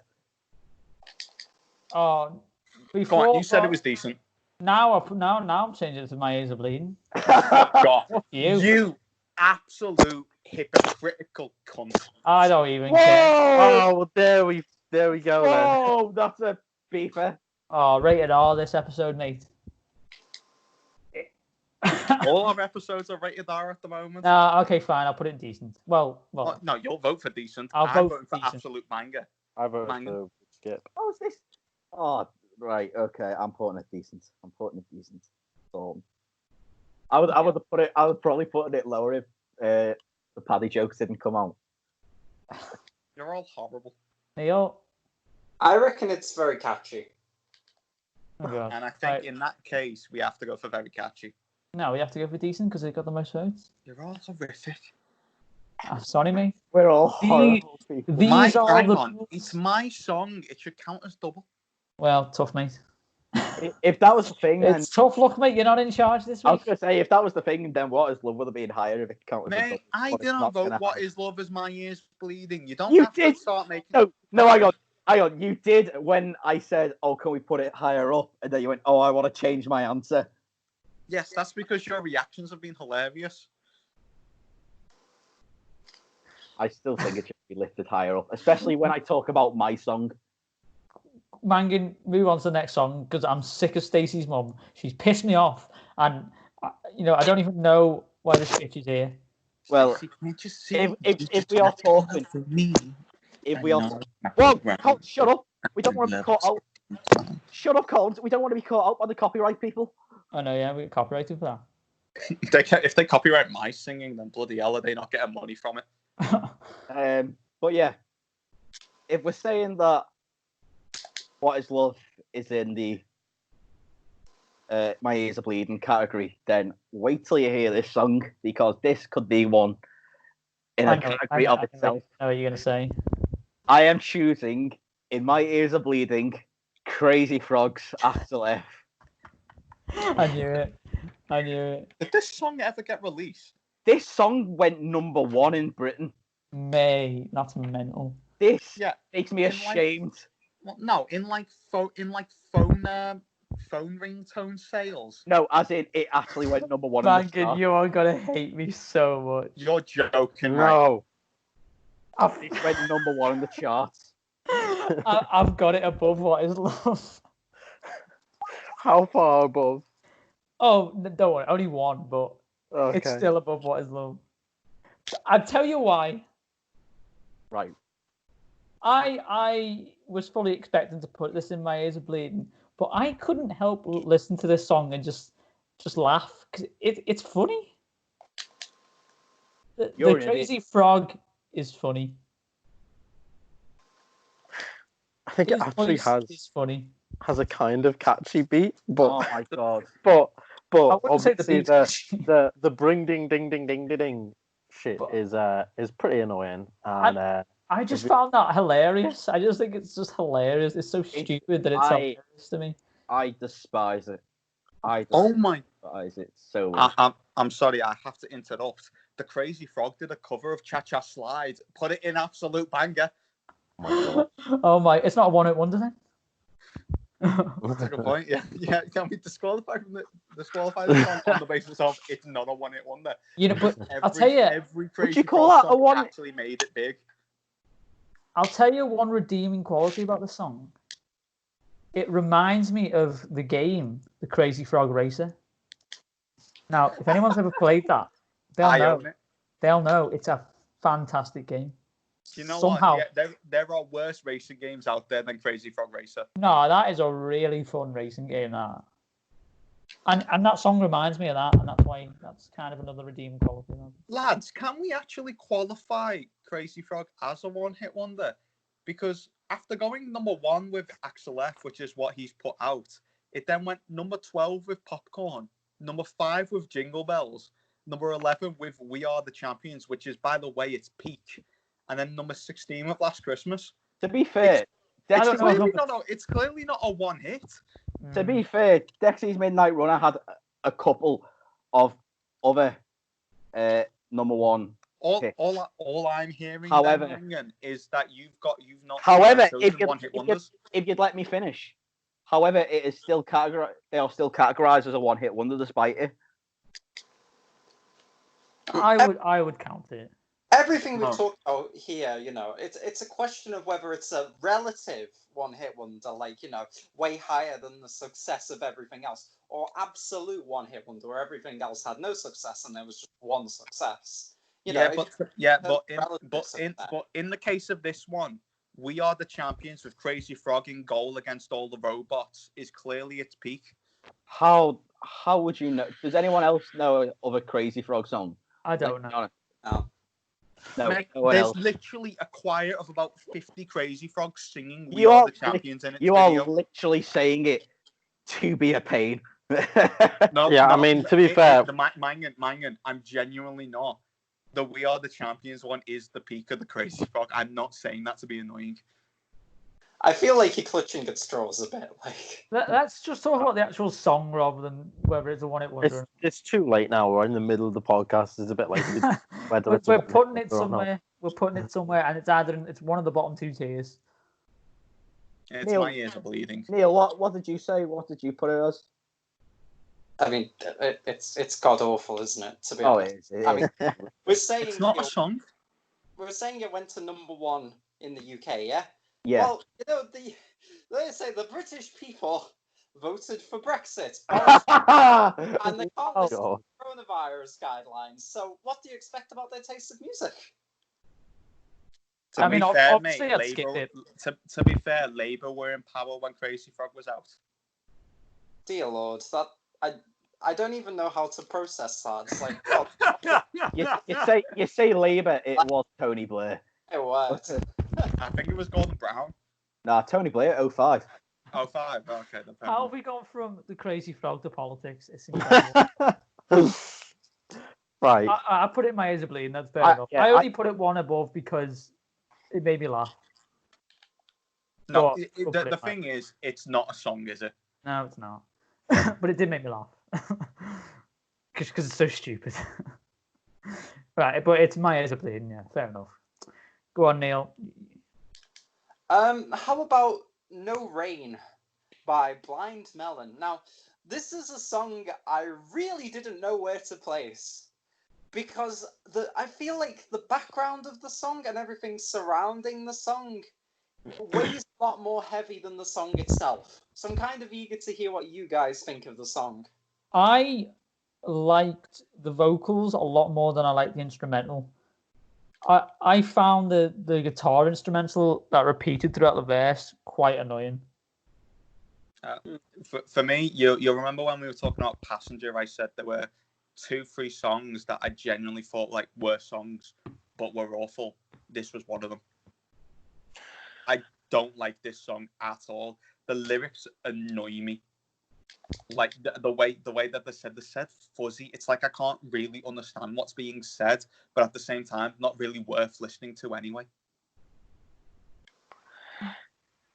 Yeah, I don't like this song really at all either. I don't think I'd put it in My Ears Are Bleeding, but I definitely think it might actually make my ears bleed. If I listen to it enough. Yeah, I'm just not a fan of the type of music, instrumentals, vocals, anything about it I don't like. But I don't think I hate it. So that's the only reason it's not in My Ears Are Bleeding. I think it's a bit of a grower. Like, I really didn't like it when I first heard it, but as I've listened to it a couple more times, I like it a bit more. But I can't go any further than that. As I was trying to get across before, the song has a lot behind it, but I don't think it has much going for it. I think the song is unremarkable in a way. The only thing that really stands out for me is the vocals. But the vocals are part of the big reason why the song was so big, because the singer is Shannon Hoon, who everyone in the early 90s thought was going to be massive, and his voice was going to propel Blind Melon to new levels of stardom, basically. And then in 1995 he died of a drug overdose. Oh wow! I didn't know that. Jeez. I did like his voice. Blind Melon isn't a band that has a one-hit wonder because the rest of their the song's terrible. I won it Monday because he died. Fantastic. I said that I didn't like this band because I thought their lyrics would literally make my ears bleed. He's dead. Brilliant. I You feel are like a nice so guy. heartless, Colin. Oh my god. Heartless, man. Oh. I wish the song had a bit more to it, to be honest. Like, I just kind of wish it did. Like, I saw a lot of people talking about, like, when the song came out, like, the video got really massive, which, you know, might reflect more of its popularity than the actual song. I haven't seen the video, to be fair. What do you think, Matt? Yeah. This is generic for me. It's not in much. I would put it at just skip.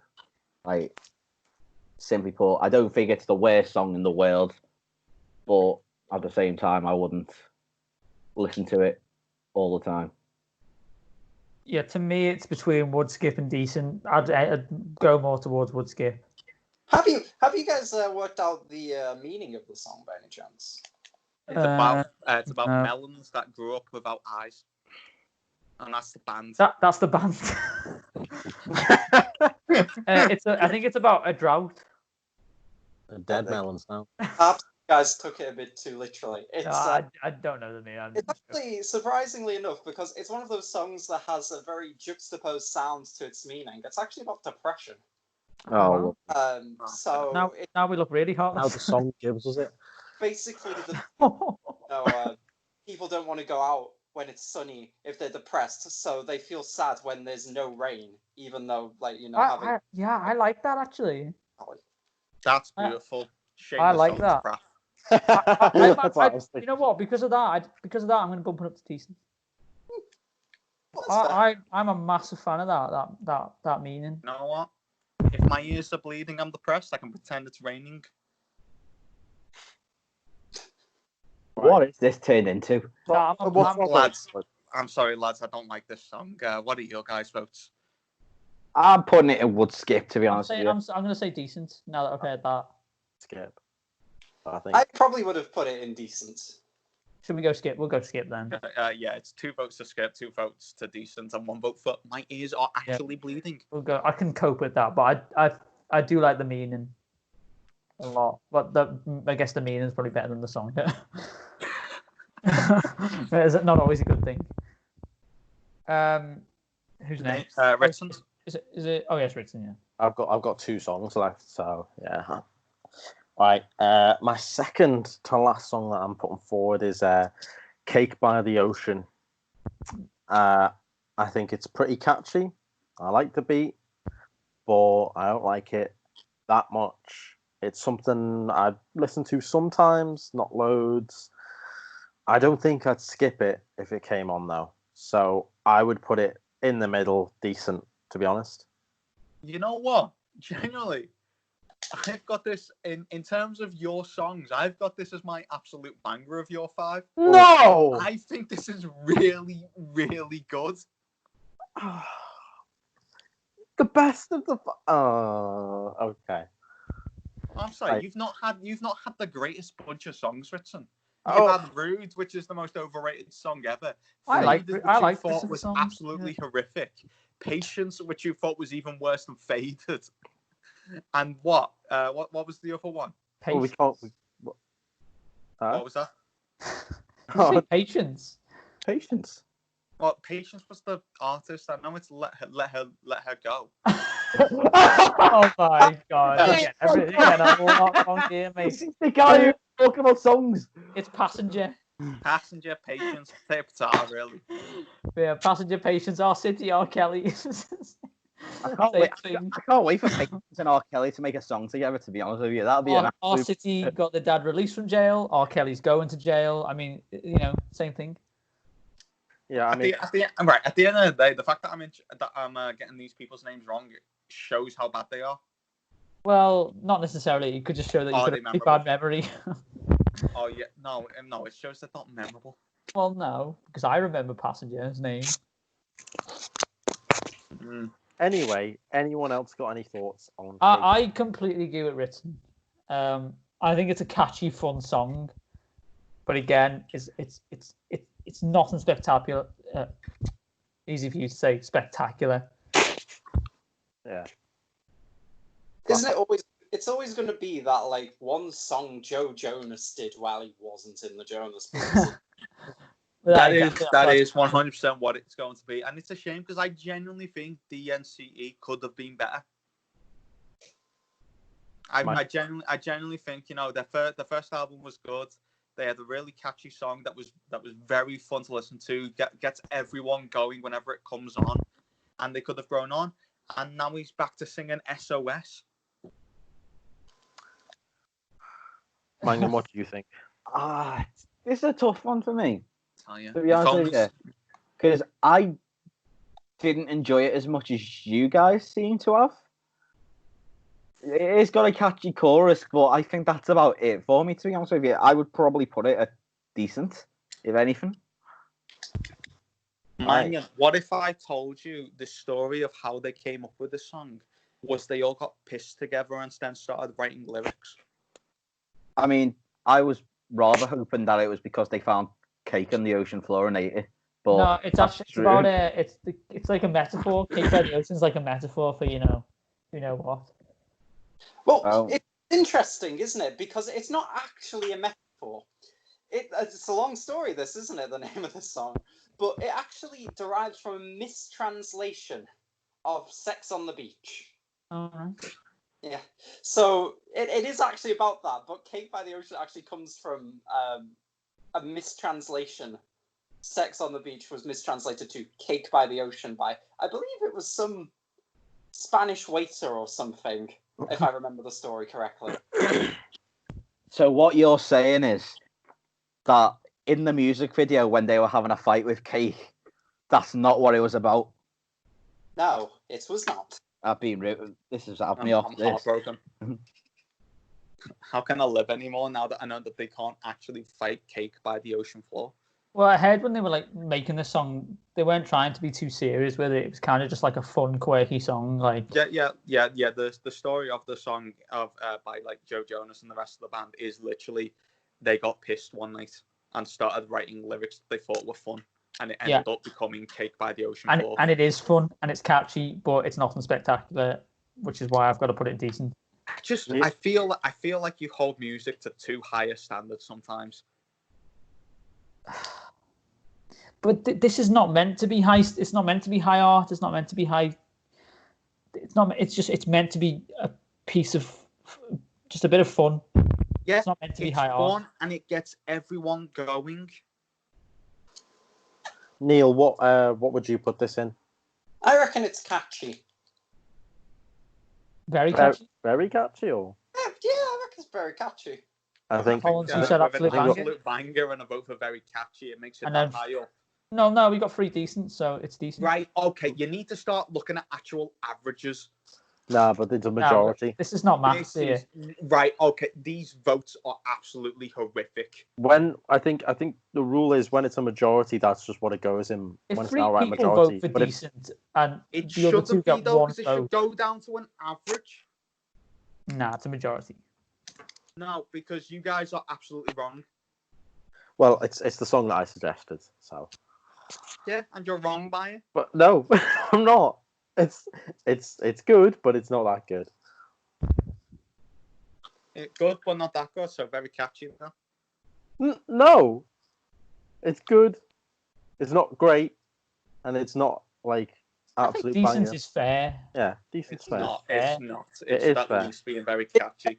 Just gonna say, if you do actually average them out, it's still decent. It doesn't actually reach the. Well, Neil, I'm trying to help. There you go. Right, I'm gonna do. I'm gonna move on before Collins blows up. I'm gonna go with my second to last song, which is "Panda" by Designer, which I've got in would skip. This was the song that I was talking to you about before, where I was concerned where you were going to place it. I think it's. Ah. I think it's. And I'm still angry at you. Oh wow! What? Why? My ears are bleeding because it's horrific mumble rap that doesn't make sense and it doesn't offer anything. Agreed. It's I think a horrific song. It's This is the literary first genius. song of my 3 where they're genuinely just bad songs. In a sense, I agree, but I think it's got a really solid beat to it that could have been made so much better with a better vocalist, a better vocal The rapper. vocals are the main points of a song. It's not everything, though, is it? Yeah, I'm but sorry, it's the but main point. Instrumental is so important to a song. It's important, but at the end of the day, no one's listening to an instrumental version of a song more than they're listening to a vocal portion of a song. Yeah, but it's still very important, which is why I've got it in Wood Skip and not My Ears Are Bleeding. It's important, but the majority of an importance is based on its vocals, and if the vocals are the worst thing known to humankind, then it's My Ears Are Bleeding. Very It's passionate about rubbish this. rap. It is rubbish. It is I also really hate the way there's a guy in the background going "Rah!" like the whole time. It really annoyed me. That's him. I'm pretty sure that's him just doing his ad-libs. All right, so there you go. He's rubbish on the frontline vocals and the background vocals. I hated it. It's really annoyed me. I couldn't listen to the whole thing. This is one of the worst songs known to man. This man claims that he had 13 record companies competing for his signature. 13 record companies that don't have ears. Someone else step in. I mean, I'm gonna bring it back to What Is Love. Mangan, I'll change my vote to What Is Love to Absolute Manga to bring it up to Wood Skip if you say it's My Ears Are Bleeding. Oh no, God, it's an awful song. I'm saying I just remember WrestleMania 32 when Shaq came out to it, and I was like, "Is this what it's become? Is this what life is now?" This song is not something that someone could humanly listen to. I'll give you, his voice isn't bad, but the lyrics don't do him any good, which apparently he wrote. And like this guy in the Genius on Spotify, you know, he dropped out of high school at 18. Thank God he got signed by someone because he'd be fucking living on the streets otherwise. I don't know how he got signed by someone. He's terrible, but I mean, there's a reason he's only got. There's a reason he's only got one hit. You're saying he's terrible, but you still wouldn't put it as My Ears Are Bleeding. Well, no, because I think this song it's not 100% terrible. No, I'm sorry, Man's Not Hot is better than Wood Skip. That is better than a Panda. It's at least Wood Skip if you got Panda in your list. I'm happy to put it My Ears Are Bleeding. I'm not arguing about this. I'm happy to put it My Ears Are Bleeding. And whilst you're at it, put What Is Love at Wood Skip. I'm not going to do that. It's super fucking annoying. I'm sorry, it is not. When you compare it to stuff like Panda, it is nowhere near that category. But we're not comparing it to Panda. It's. I mean, if they're both on. I feel about the fact that we're not going to have a single song in Absolute Banger. We might. We're going to have to start comparing at the end of this and like. There's a couple here. There's a couple left. There's a couple left I think could make the cut. I mean, I have literally one song of the remaining 6 that could make it to Absolute Banger. There's 5 left. Yeah, you are correct. I haven't put Panda in yet.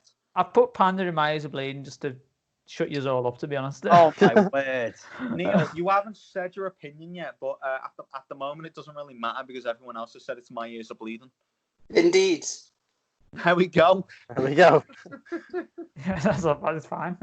just to shut you up, I've been proven wrong, but I'm gonna put it to shut you guys up. Well, no, I haven't been proven wrong. I've basically said the same thing. It's not good. You had it on too high a level. I had it at 1 level. You did. Man's Not Hot is better than Panda. You had What Is Love an Absolute Banger? What a waste that is. I didn't have What Is Love as an absolute banger. I'm saying I had it as decent. I'm saying Mangan's exactly. Colin's out a decent. We cannot even begin to compare it to Panda and stuff like that. Yeah, honestly, I'd rather listen to Panda. Right? No, which says a lot about your musical taste. Well, no. Which says a lot about your music taste. It's hopelessly annoying to listen to. So you'd rather listen to someone mumble Panda. Yeah, honestly, I would. Then someone say, "What is love?" Yeah, I would. He says Panda about as many times as Hardaway says, "What is love?" Yeah, but at least, At least, yeah. I'm sorry. I'm at sorry. least What is love is said better than that man grumbles panda. I mean, they're both terrible. I mean, that's what I'm saying. Anyway, But should we if you move it put me on? on a desert island and said, pick one song you have to listen to for the rest of your life, my brain would explode if I had to listen to What Is Love. Panda doesn't annoy me. I just know it's a terrible song. What Is Love annoys me to the core. No, move on. I honestly don't get why. I honestly don't get why. No, you know what? I get the fact that What Is Love was the first song. Please explain it. I mean, Explain. come on. It's so annoying. What about it is annoying? The repetitiveness and the terrible vocals. Are we still on about fact what that there's is no love? lyrics. Really? Well, I mean, I'm pretty sure Really? I've said this like 100 times. Like what I don't like about the song. You know, I was there as well, saying that What Is Love is terrible, right? I just thought it's outdated. I just thought it was outdated and kind of unpleasant to listen to. Yeah, that's what I mean. It's unpleasant to listen to. Bogged down in it now at this point in the podcast, eh? It's probably a general. It's a better song than Panda, but it's more annoying than Panda. That's what I'd say. All right, who's next? Should I be Collins. I'd rather wait before delivering my last one due to how passionate it's going to get. So if anyone else would like to go next. Yeah, I'll go with my last one. I have the Caesars Jerk It Out, or as Collins put it, Jerk It Off. Would have been a much better title, to be fair. I put it at we'll skip on a playlist. I think it is rather generic, considering what else was out at the time. I think whilst the reports of it that are good, I think when you compare it to what other people were bringing out, and actually, one thing I will say, this was released twice, once in 2003 and once in 2005. And it was only the second time around that it became successful. Yeah, but it got released the second time because it increased in popularity due to the fact that it was being picked up everywhere. The reason why you think it's generic is because everything was using it for its adverts. It's not that you think it's a generic song and that everyone was like playing similar sort of music. It's because you were hearing it everywhere because everyone liked it that much. Oh, I think it's pretty generic, to be honest with you. What's generic about it? It is tough to explain. Like, it's almost like tough to explain means it's not actually generic. You've just heard it a lot. No, I didn't like the lyrics too much of it. The beginning of it with like the synth, almost the synth keyboard. That didn't do it you're for me. going to criticize a synth keyboard considering you put Hardaway's What Is Love at absolute banger. Well, that's my preference. Like, yes, exactly. What your preference says is that you like a synth keyboard, but a synth keyboard is your reason why someone should be in what skip. Well, considering this was meant to be like garage rock, a synth keyboard isn't exactly the way to go for garage music. An electric keyboard is incredibly more synth, is incredibly more garage rock than a normal piano. All right, where would you put this then? Absolute banger. This song is fantastic. I actually agree. I put it as absolute banger too. This song is, you were talking about FIFA before in one of your previous songs, whoever it was, but this song is the highlight of the FIFA 08 playlist. And never mind that, it's everywhere. It's in the adverts for cars. It's in the adverts for everything. In fact, I'll get up a list of adverts that this song featured in because it's just that good. It got re-released because it didn't get accepted for what it was the first time. And then the second time it comes out, everyone hears it. Everyone thinks, holy crap, how good a song is this? You can't say that, oh yeah, it got re-released a second time is a reason for it against it because it's just a song that got accepted later. Boy, you should not search jerk it out on Bing. It does not come up with nice things. Okay, what do you think of it, Paddy and Neil? I don't want to give my opinion. Why? I'm just going to get shouted at. Well, no, hang on. I've had to bring forward my argument. So what's yours? I don't want to say. I'll put it in my ears are bleeding. No! Buddy, we're so close. I'm sorry, lads. We're so close to having We, we hang on. Whoa. Depending on where Neil votes, we get absolute banger. Wait, can I just tell you why I think that? Yeah. No, Yeah. doesn't matter to me. No. Yeah. I found the instrumental for a start just like annoying and really screechy. I hate the instrumental. I hate the vocals. It sounds like he's singing it through a megaphone. The name of the song is stupid. The song bores me. It's because it just doesn't. It's just generic to me. It was that uneventful to me. One of the notes I wrote down was on FIFA. Okay. That's why I put it there, and I'm not no arguments. And Neil? So I have the deciding vote here, don't I? Kind Yeah. of. We've got two.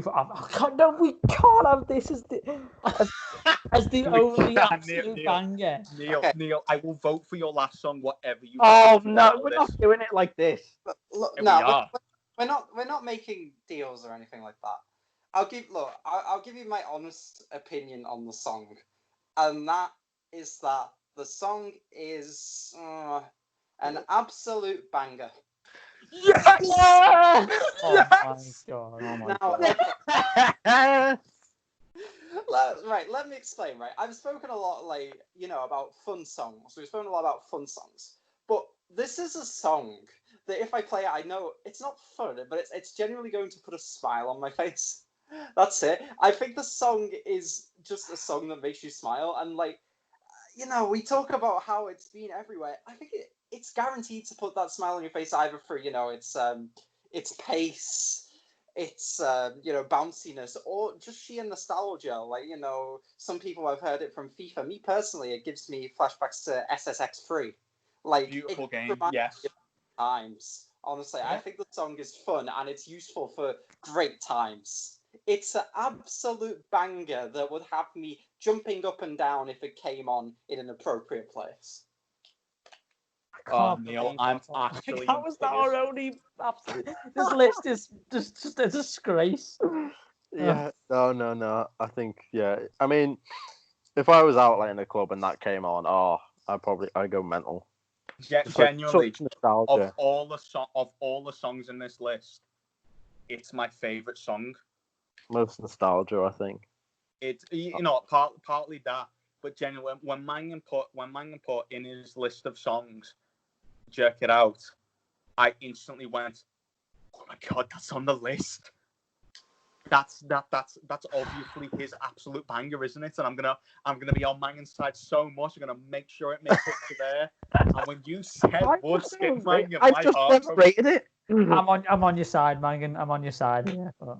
Doesn't matter if you're on his well, side. yeah, it's fine. No, I accept it. I accept being outvoted. This is the difference here.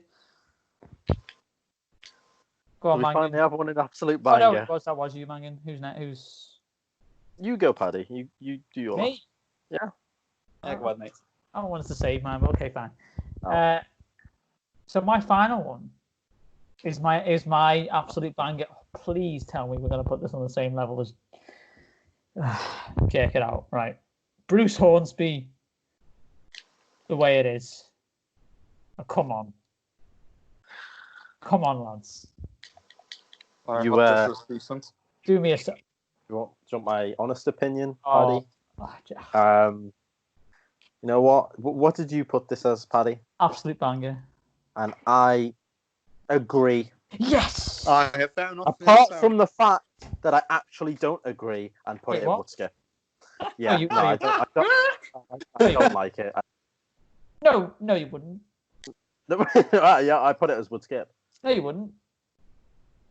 Yes, I would. You're lying. Listen, mate. That's just the way it is. Right? You just gotta accept it. Fine. Bruce Hornsby told me that. Nothing about this song gets me to like or enjoy it at all, and Honestly, What? I'd skip it every single time it came on That the play. piano riff. What? One of the most iconic piano riffs of all time, sampled by Tupac in the modern day, which shows Well, his that's the thing. versatility. Yeah, well, where's Super Tupac about to nostalgic. shout about it? Exactly. So, his opinion doesn't matter. He's gone, right? So, That's not a thing. The thing is, Tupac's version was ultimately better. Yes, it was fair play. It was sampled. Tupac saw something in it, but it was Tupac's version that made it that song that everyone loves. That piano, that piano riff is one of the most amazing piano riffs of all time. You listen to that song, it just makes you feel good, and it's nostalgic. They use it in all the movies. Tupac sampled it, for God's sake, which shows it's got modern day. It's long lasting as well. Think how long lasting that is. yeah, far too long. I'd go between decent or would skip. Great lyrics, brilliant piano riff. Oh, it's got to be absolute. I don't like it. All I'm saying is, Paddy, that What Is Love has survived since the 90s. Well, I'm pretty sure Bruce Hornsby was in like 70s, but Yeah, you know what? I'm going to take a point that Neil used for one of the songs earlier. It feels kind of outdated to me. outdated. It feels old to me. It's not it doesn't. Okay, release date 1986, but it feels old because it is old. Yeah, I know, but That's the charm. Yeah, but the songs from the 80s, you hear and you go, oh yeah, that's No, great. you don't. Well, Mate, Bon Jovi was in the 80s. I've literally tagged Come On Ali before. Okay, Also the 80s. you do, but you do for this song as well. This song is No. is- Well, No. I don't. I don't. Look, here's the thing. I You're a feel hater, like man. Neil's probably going to agree with you. I want Neil. I want Neil's opinion. Neil seems well measured. Okay. It's a bloody great song. Thank To you. be honest, Thank it's you. But Tupac did it better. Yeah, thank you. Oh, you're using my 99 Red Balloons argument. I can accept that, but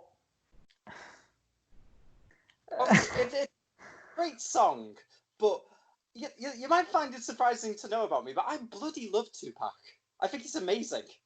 And he just did this better. What it is good, but Tupac made it great. So I can't say it's a banger because Tupac is probably the reason that it's still going about today. but there's a reason he sampled it. Here's the thing. It's a good piano riff, which is what he sampled. I don't care for the lyrics. Well, no, but he sampled the lyrics as well. The chorus is that's the way it is. Just the chorus though, not like But any of the heartfelt. Of course not, because I can accept that maybe Tupac's version is better, but Okay, so what I'm hearing is we have an absolute banger, a very catchy, a decent, and 2 wood skips. I believe that means that we have to vote. I believe that means we have to put it a wood skip, Paddy. Because this is a democracy, so even though wood skip didn't get a majority. What are you saying, Riston? What? No. I'm just saying there's 2 above decent and there's 2 below decent, and then there's 1 decent. So I feel like it does work out, even though I wouldn't put it there. Who says? Did you say decent, Collins? No, I said decent. You said But decent. the fact is, the majority hold of the on. people went for wood skip, Wait, Mangan, what would you say? I said would skip. and so did Ritson. No, but not majority is in 3 out of 5. I take it back. I love Jack it out. No, you can't do this to me after you forced Stacey's mom into a decent. I put it in wood skip. And to be fair, I am. This is going to be the last time I'm going to do it. Last time I'm going to say it. God. What was I going to say? I nearly forgot then. What is Love classic masterpiece. Was not beaten by a majority, but it still says you put it as my ears are bleeding because, as you said, I am running it. So I put it. It's in wood skip. It's in wood skip. The rules are there. The rules are set. All right. And I've abided by them. But my God, I'm gonna scrap you all after this. How's it feel, Paddy? Just out of curiosity. Not great, but I'm not gonna bitch about it. How's it feel now that your heart is being removed from Well, you? it's not great. It's not great, but I'm not gonna spend the rest of the episode bringing it up. Oh, I will. Neil, what's your next one? My last one is Semi-Charmed Life by Third Eye Blind. Oh, what a great piece of music, IMO. A fantastic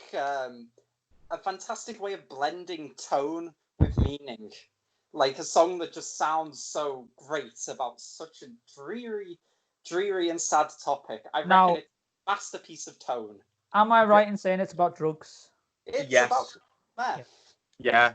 I'm gonna say I agree 100% with you, Neil. This is absolute banger, and it's about people's addiction to crystal meth. That's why he's on about shiny and smiley things. It's about the feeling of being on drugs, and it plays it so perfectly about playing a song that sounds really happy with the way that the guitar goes and the way the rest of the instruments come out, but the lyrics being about how depressing your life actually is because you're addicted to drugs, you owe money, you're addicted to drugs. That's all there is to it. It's like, yeah, sure, you're taking drugs which are affecting your endorphins, but at the end of the day, your life's rubbish, and it just plays it perfectly.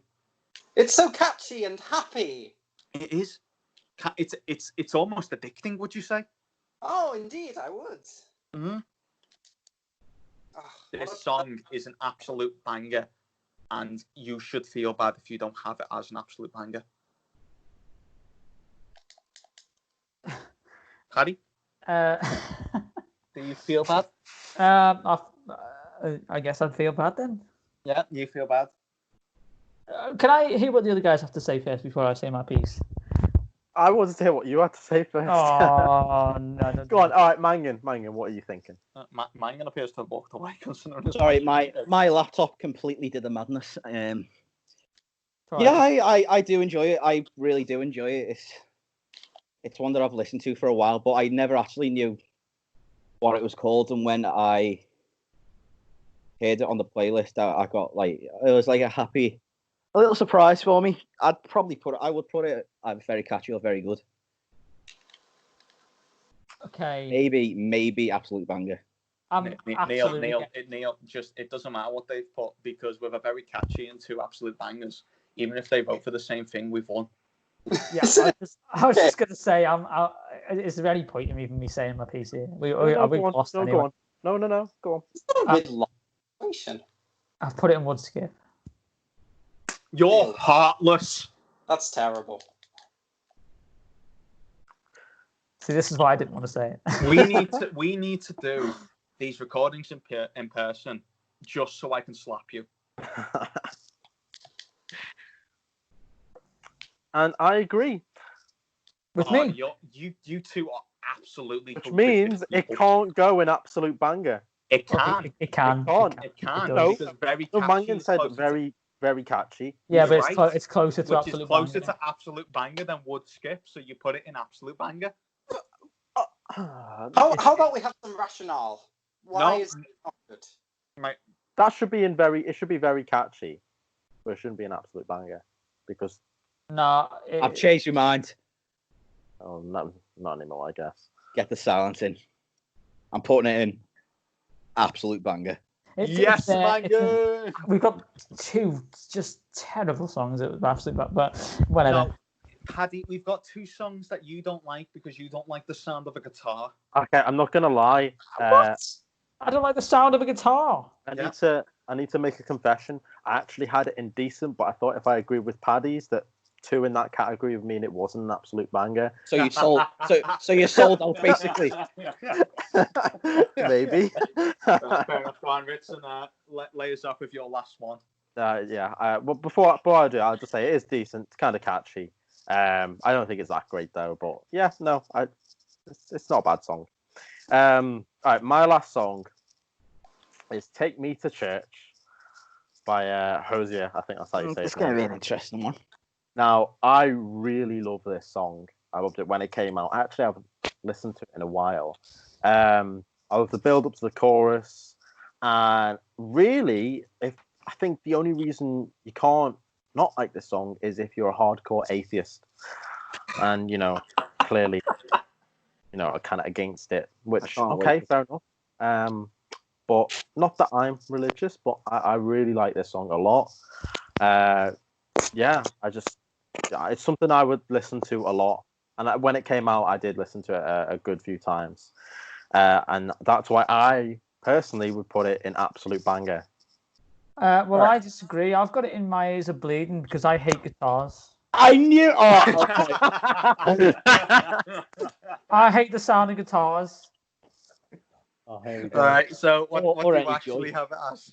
I've got it in absolute banger. You moron! I love guitars. No, get lost.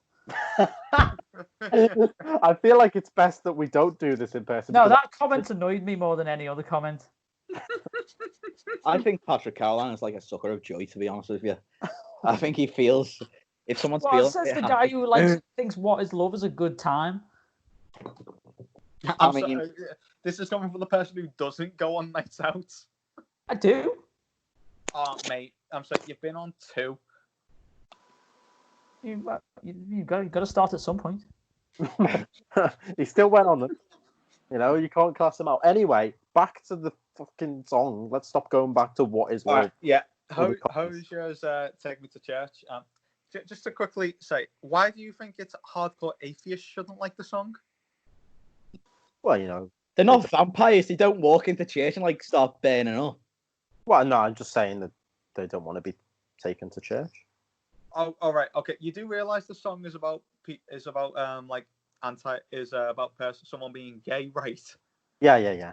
Yeah. So if anything, someone who shouldn't like it is someone who is religious. Because Well, it's about someone trying to be whatever. religious but also being gay. Whatever. No, this song.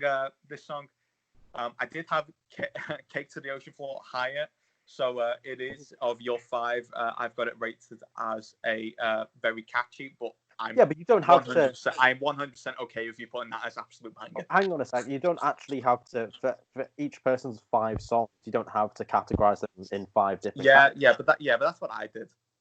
Well, then change your opinion. Well, no, You don't have to. Yeah. Well, no, my opinion is like, yeah, this is an absolute banger. All right, there we go. What about who else? Neil. My opinion of it is Irrelevant. it says you. I love it. I think it's a great song. Great. I do. It's one of those that really like speaks to you. Like it's soulful, and I love that sort of thing. So I would probably put it on absolute banger. Neil, will it be a clean sweep? No, I think the song is fine. I don't think it has anything that really stands out to me. You to be couldn't honest, let us I don't be think happy. I think like there's been there's a lot of that kind of I don't know if soulful's quite the right words, but slow, meaningful, and I kind of feel like it's been done better in the past, maybe by people like I don't know Jeff Buckley, something like that. I don't think this is like the pinnacle of the art, even though it's a decent song. Well, we almost got completely unanimous in absolute bang. It's the I closest. think that's the highest we've rated the song. Yeah, I think we're safely going to say this is the best song on the list. I could agree with that. Yeah. Great. All right, now we're left with my last song. How was this the last one? It should have been the And we've first gone one. from the best song to list To the even better absolute song. worst. Yeezys, What Does the Fox Say? Now, this song is the single worst thing I've ever heard. Does anyone actually like this song? I don't like this song, but there's only one probably thing I would say that's good about it. Is that it doesn't take itself seriously. It is from a comedic joke, to be fair. And it's funnier than Man's you are Not Hot. correct. It's funnier than Man's Not Hot. It is not. It's not. It It's not. I'm sorry. It's no. It's No, it's not. not. Nah, when you listen to it, when you listen to him doing the fox thing in the chorus. Oh, okay. So what you find funny is someone saying random sounds. I don't know, the way he says it in the chorus. I don't know. It's because it's so stupid. Right. Stupid things make me laugh. But at the end of the day, my first bullet point I have for this song in terms of my notes is, why does this song exist? My first note was, how on earth did this get any kind of popularity? Well, Because it's different. Because it's different. Oh, I also said, and why, oh, why does my flatmate actually listen to this without any shame? God, I feel so sorry for you. Right, do you know, genuinely, this was just meant to be a teaser for a TV show, a Norwegian TV show. That was it. It was just a teaser. They had another song out as well as another teaser, which is such a better song, Stonehenge. My favourite part of Stonehenge is where he returns to his wife and kids and sends his kids to bed as his wife, and these are the lyrics of the song, pleasures his balls, but all he can think about is Stonehenge. Excuse me. Exactly. Oh, it's You know what? it's in Norwegian. No, it's in English. Oh wow. Okay. I would say I like the meaning of this song is good because What's the meaning of the song? what does I the know. fox actually say? Right, no, because they're not that. That's not the meaning of the song, because No, there is no meaning of this Because there's song. thousands of YouTube clips of the fox calls, so we already knew what the fox said. Oh, I didn't. I mean, I'm not looking at those videos.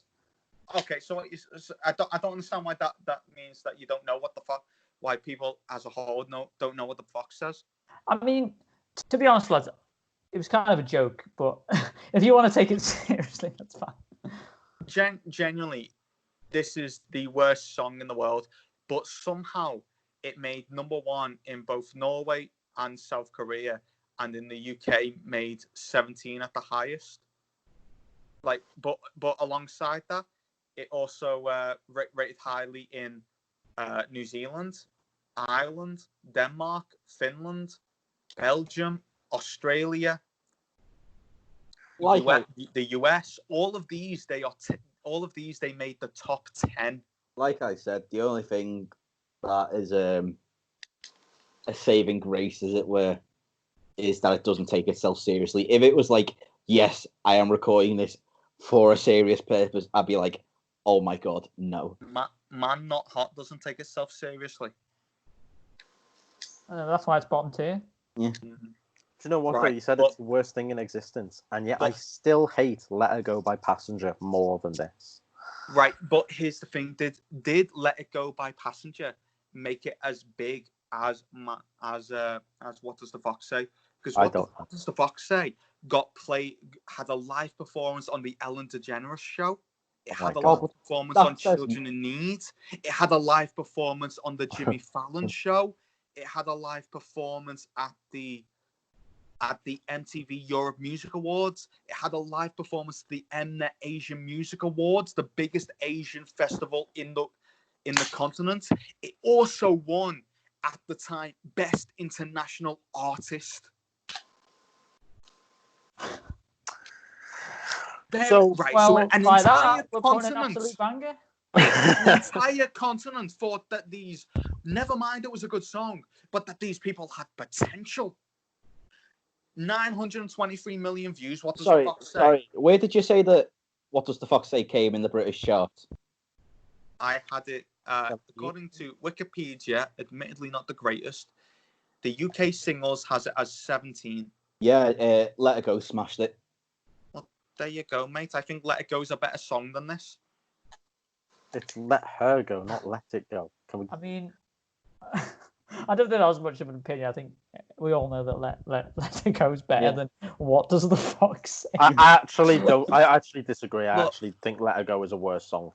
In the annual year-end list of the top 10 everything by Time magazine, What Does the Fox Say was ranked #2 in viral videos of 2013. One of the catchiest songs of the year. Neil, what do you think? I think we're just putting him in my ears are bleeding at this point. Well, no. If anyone wants to argue with me against this, feel free. I will fight life and death to put this into the bottom tier. Neil, I don't think we've heard anything from you on this. Do you want to? I don't know. You know, a good comedy song has a certain level of like staying power. You know, you might think that for I don't know, for example, some of like the Lonely Island songs, right? You can hear them like quite a number of times and still find them quite funny, right? My favorite comedy song is by Frank Zappa called Bobby Brown Goes Down. I've listened to that song many, many times, and it still makes me laugh now. What Does the Fox Say is a song that makes you laugh once because it subverts your expectations, and after that has no more purpose. Yeah, totally agree. Yeah. Let's put it in my ears a bleed and move Is on. this the final song? Yeah, it's the It final is. song. What a way to end it on, Jesus. We should have done Hosier last. Take Me to Church. That would Yeah. have been a good way. But you know what? You either ended on an amazing one or a terrible one. So Yeah, it's We better might as well than end putting this something on in the decent. worst song ever made. Second worst. No, the worst song. Right, all right. These guys. you haven't heard some of the things genuinely- Ritten's written. Genuinely, they tried to make an actual career. After What Does the Fox Say, they tried to make an actual career. They got a record label and everything. In Denmark, where they are from, they only made the top 10 once more. In fact, never mind top 10, they only made the charts once more with a song. I thought they were Norwegian. Denmark, Norway, potato, really. I've written that down wrong. I apologise. But it doesn't change the fact that they tried to make a career out of their songs and they absolutely failed because their songs aren't good. Their entire song basis is on, oh, I've got to subvert your expectations here, boys. And it just doesn't work once you've done one song. But unfortunately, their worst song was the song that everyone got their expectations subverted to. Well, I think that's concluded that. No arguments on What Does the Fox Say. I am pretty terrified Let's wrap it up. if I ever argued against that. Yeah. But yeah, what Right, a session, guys. It's been absolutely fantastic. Eventful. Yeah, it certainly has been eventful. But from all of us, from myself, Collins. All right, guys. Glad that you went through the entirety of this. If you like What Does the Fox Say, you're a bad person. But please subscribe. A buy would have been nice, but okay. Neil. Thank you very much for listening. Please continue to listen in the future and remember that Black Lives Matter. Of course, yeah, that is a big message. Great way to end. Paddy. Yeah, I'm just gonna say bye. Any parting words? I mean, if we're going on good causes, we need to talk about the whole crisis in Yemen going on. Yeah, of course, that is a major thing. So, don't donate to Yemen people. Yeah, any funds or any way you can donate to the causes over there, then you probably should if you've got enough money. But yeah, it's been a fun first podcast for me anyway. I'm glad I could get one of my picks nearly unanimously in the top tier, so that was pretty good, pretty fun. Yeah. So from all of us here, we'll see you later. And this has been a tier list. Thank you very much. Goodbye.